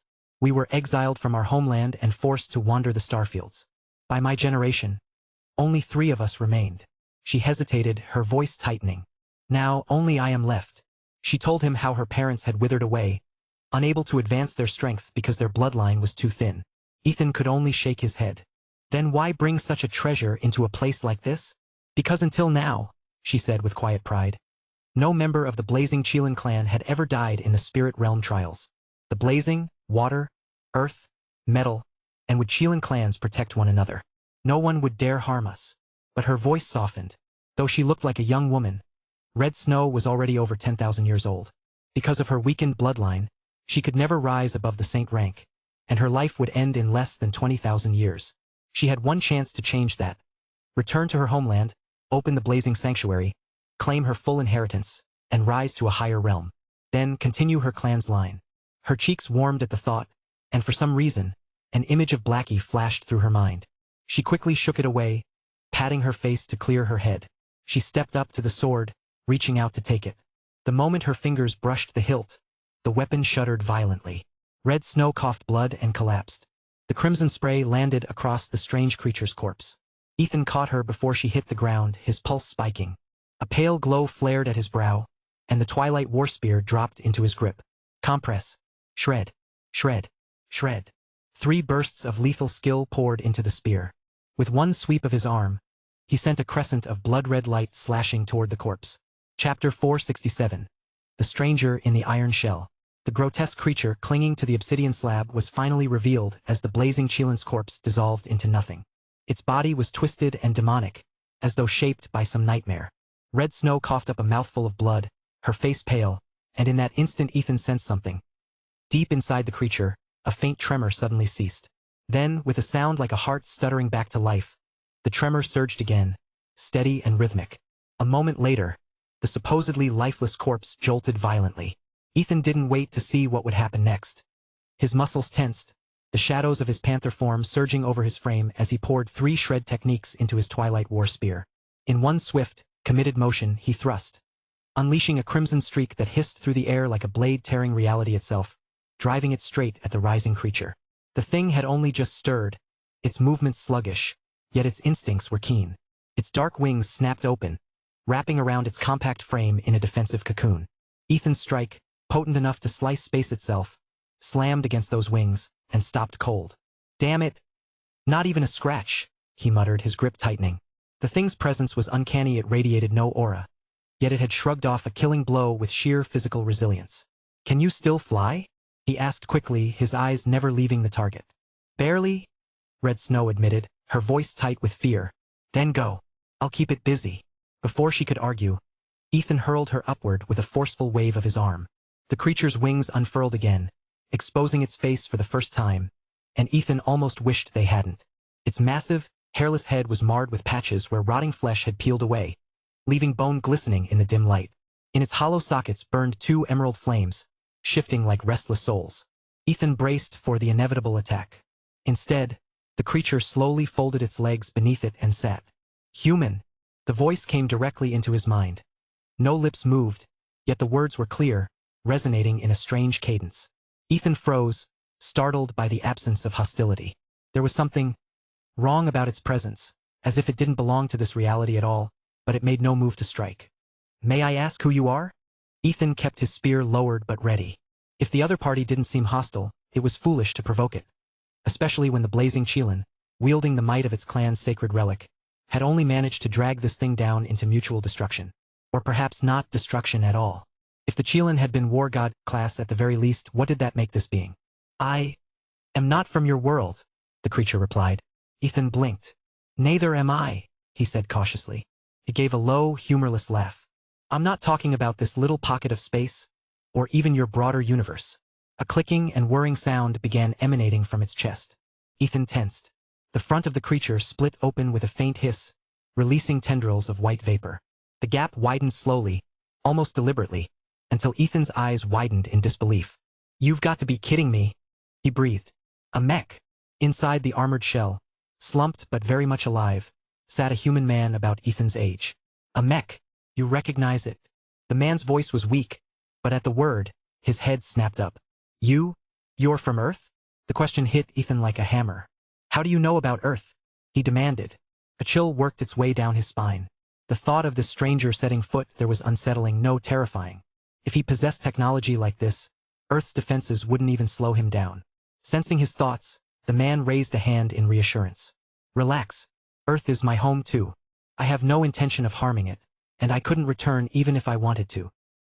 He pushed himself unsteadily to his feet, climbing down the steps that had folded out from the mech's chest. "Then why?" Ethan asked, still wary. "Why go to Earth at all?" The mech itself was a marvel, the kind of thing Ethan had only ever seen in sci-fi films. That meant its owner came from a civilization whose technology had reached unfathomable heights. And yet, this was a relic from 1,000,000 years ago. Red Snow had said the blazing Chelan who fought this mech's pilot had vanished that long ago. Which meant this man had been alive, somehow, for all that time. Perhaps the mech had preserved him in stasis until now.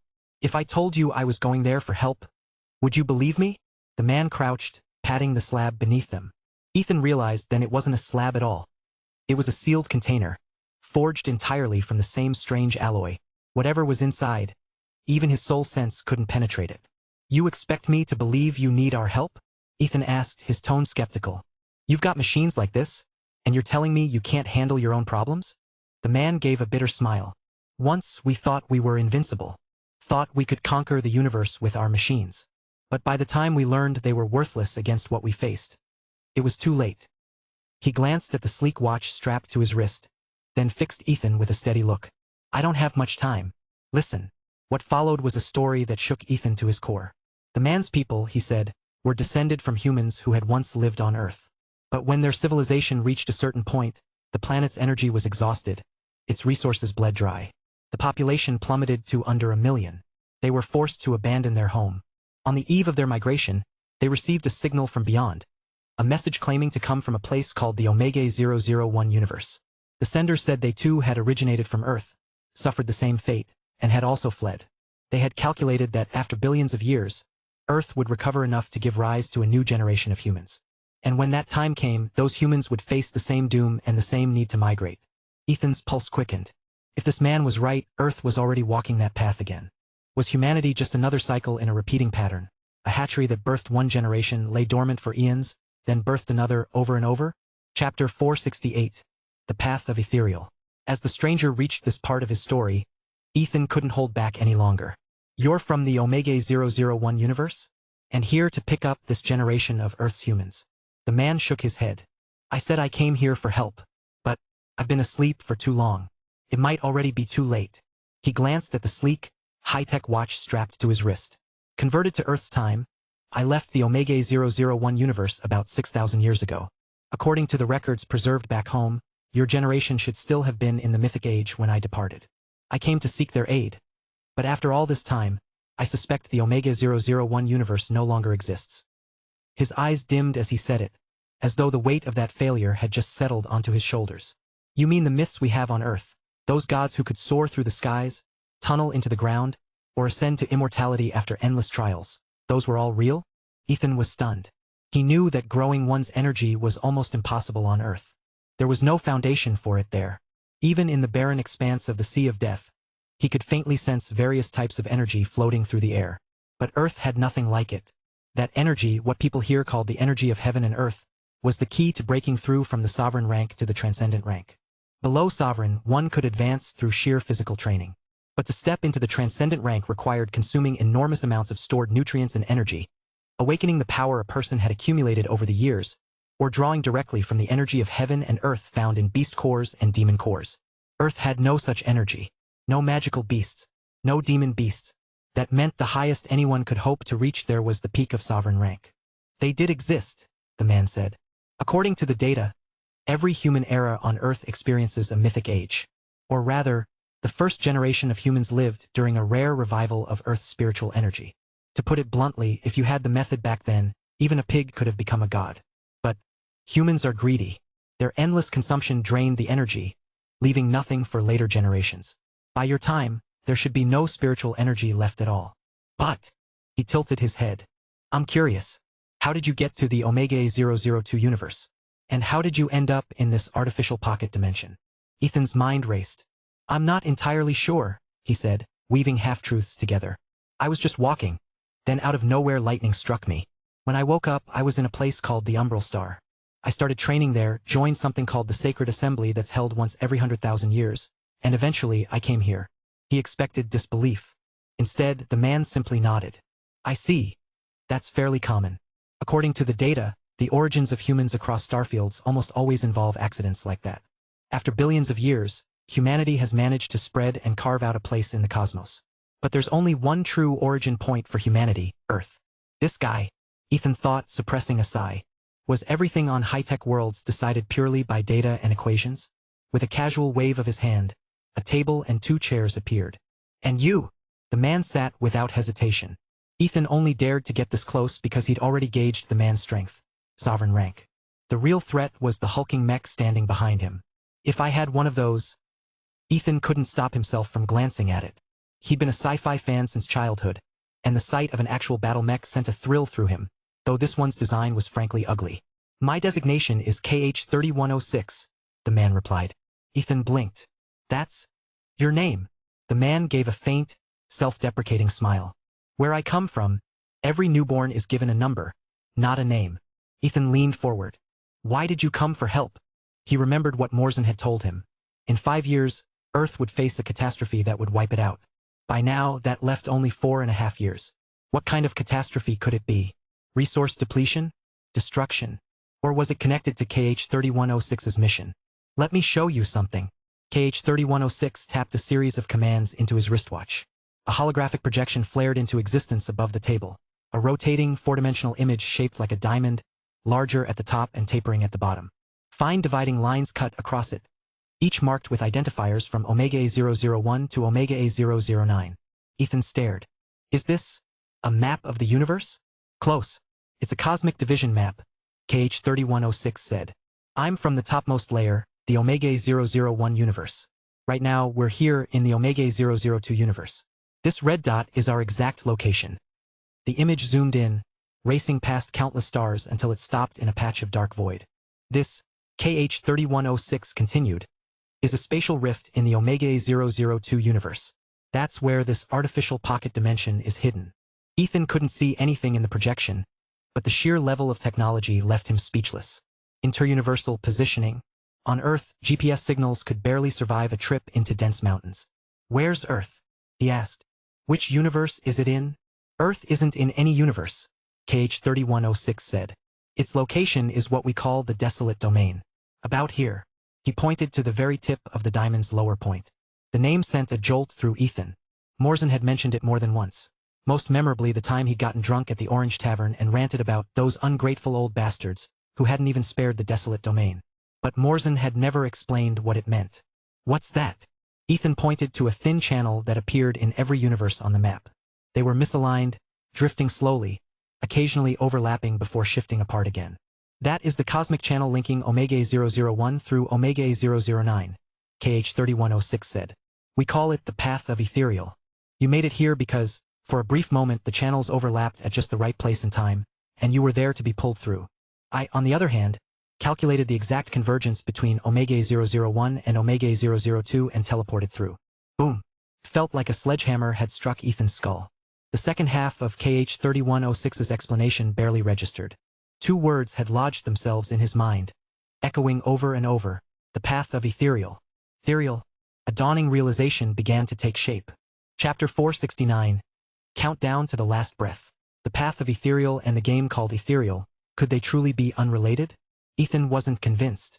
The thought clung stubbornly to the back of his mind. Whether there was a connection or not, he'd have to ask the old man, Morzin, when he got back. You said you don't have much time left. What exactly did you mean? Ethan asked. KH-3106 glanced at the small display screen built into the armor on his forearm.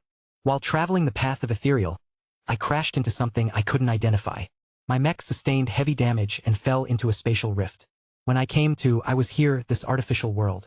Not long after, I ran into a Chelan-class beast. I managed to kill it, but I fell into a lava field in the process. The mech was already running low on power, and I couldn't escape. I was forced to use the last of my reserves to enter hibernation. Hibernation slows decay, but too much time has passed. At this point, I have 8 minutes and 25 seconds left before every organ in my body shuts down. Then I'm gone. He paused for a breath, then added with a faint trace of irony. I never expected to meet a transmigrator from Earth at the very last moment of my life. Unfortunately, it's already too late. The Omega-001 universe should have fallen by now, and the time flow of Omega-002 has accelerated. My data shows this world's time moves 1,000 times faster than Earth's.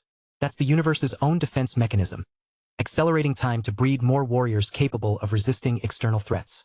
He pointed at the display screen. The countdown was his life ticking away, second by second. His explanation also answered questions Ethan had been carrying since his arrival. One in particular had been gnawing at him for a while. What kind of danger could threaten an entire universe? He asked. Morzin had always dodged the question. Maybe KH-3106 would give him a straight answer. KH-3106 frowned, his voice heavy. We don't know either. Ethan's thoughts wandered for a moment before he muttered. Are there no supreme warriors across these universes? There are, KH-3106 replied. But they don't have what's needed, the primal energy. Without it, they can't stop that force. In our greater universe, only those born in the desolate domain are born with primal energy. That's all the data I was given. Now, here. He unfastened the high-tech wrist device from his arm and held it out. Its systems have self-repaired over the years. It just needs a power core. If you can find one, it will be a powerful ally to you. Ethan didn't take it. Instead, he looked at the man and asked, Why trust me with this? Why tell me any of this? KH-3106 blinked, then gave a faint, almost amused huff. If you meant harm, Shatterstar would never have woken me. It doesn't make mistakes. And besides, you carry the primal aura of Earth. That's the real reason it awakened me.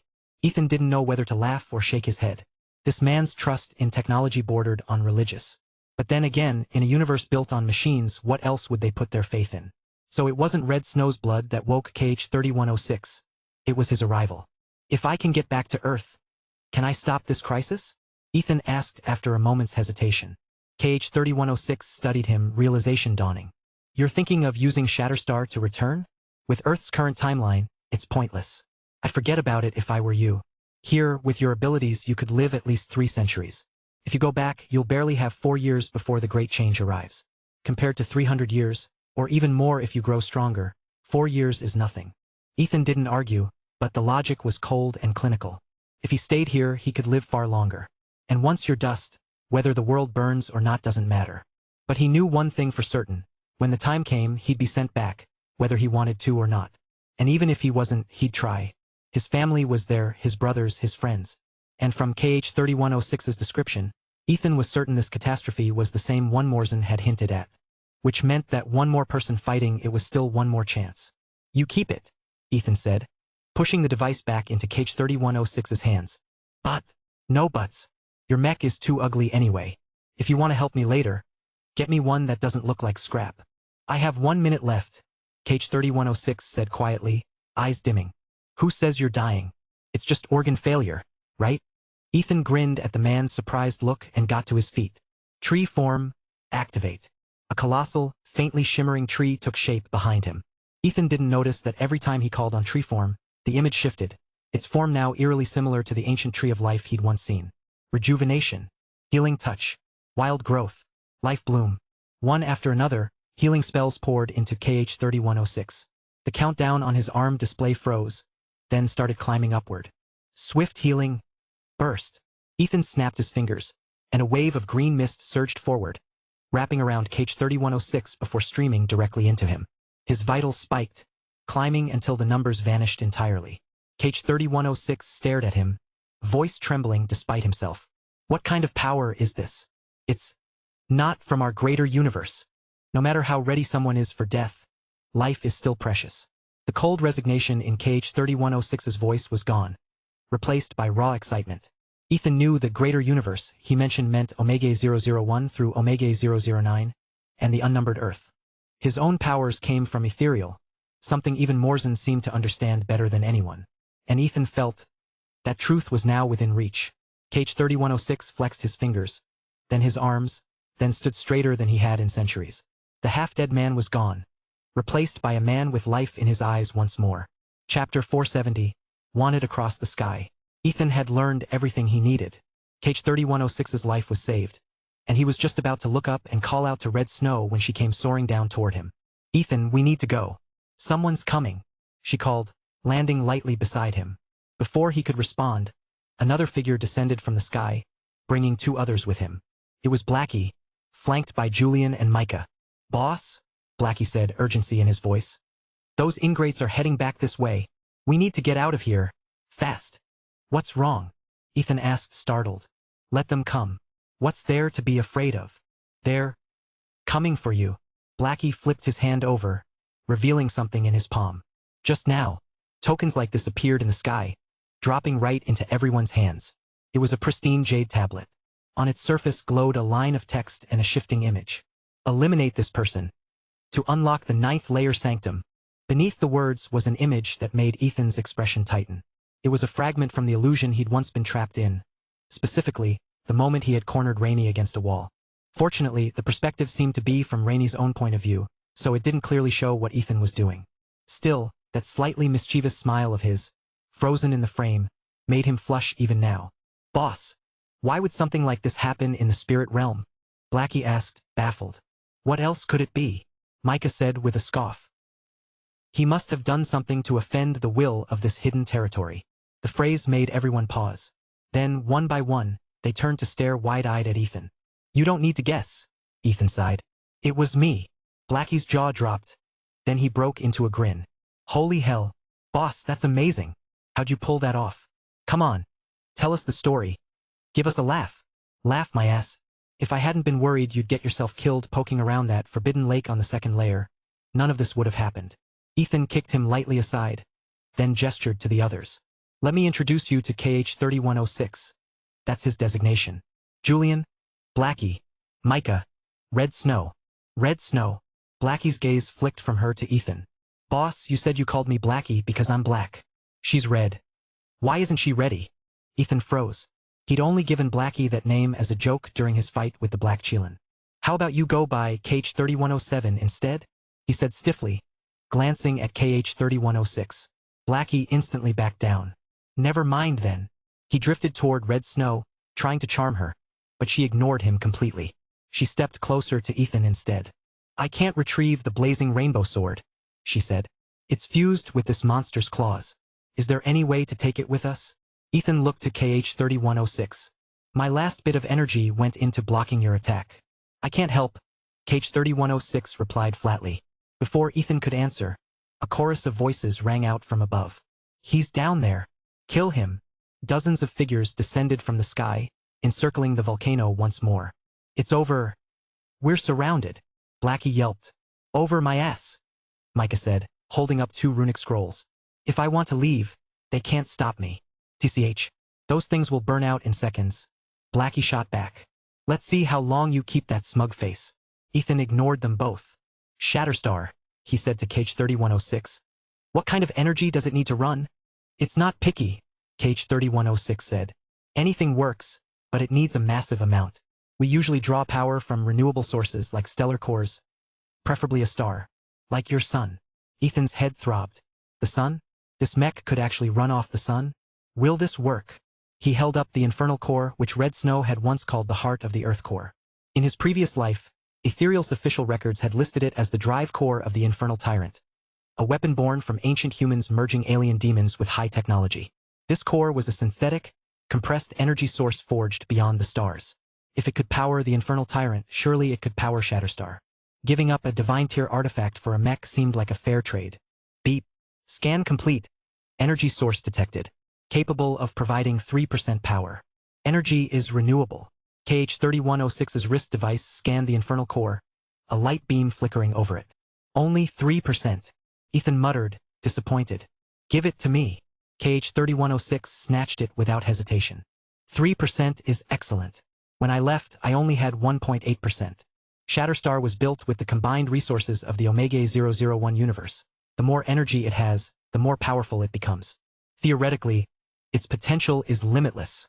He didn't waste another second. "Everyone, get on." We're leaving. Ethan led the way up the steps that extended from the mech's chest, the others close behind. Only Red Snow hesitated, glaring at cage 3106 and the mech. Come on, Ethan told her quietly. We'll sort out whatever happened between him and your ancestor later. Right now, we need to move. Reluctantly, she followed. Ethan stepped onto the platform with a thrill of excitement. A mech. As a lifelong sci-fi fan, he'd never imagined he would one day ride inside one. The interior offered a seamless, 360-degree panoramic view. If you didn't know better, you'd never guess you were in a giant machine's chest. Julian and the others looked around in awe, but Ethan noticed one thing missing, the pilot's seat.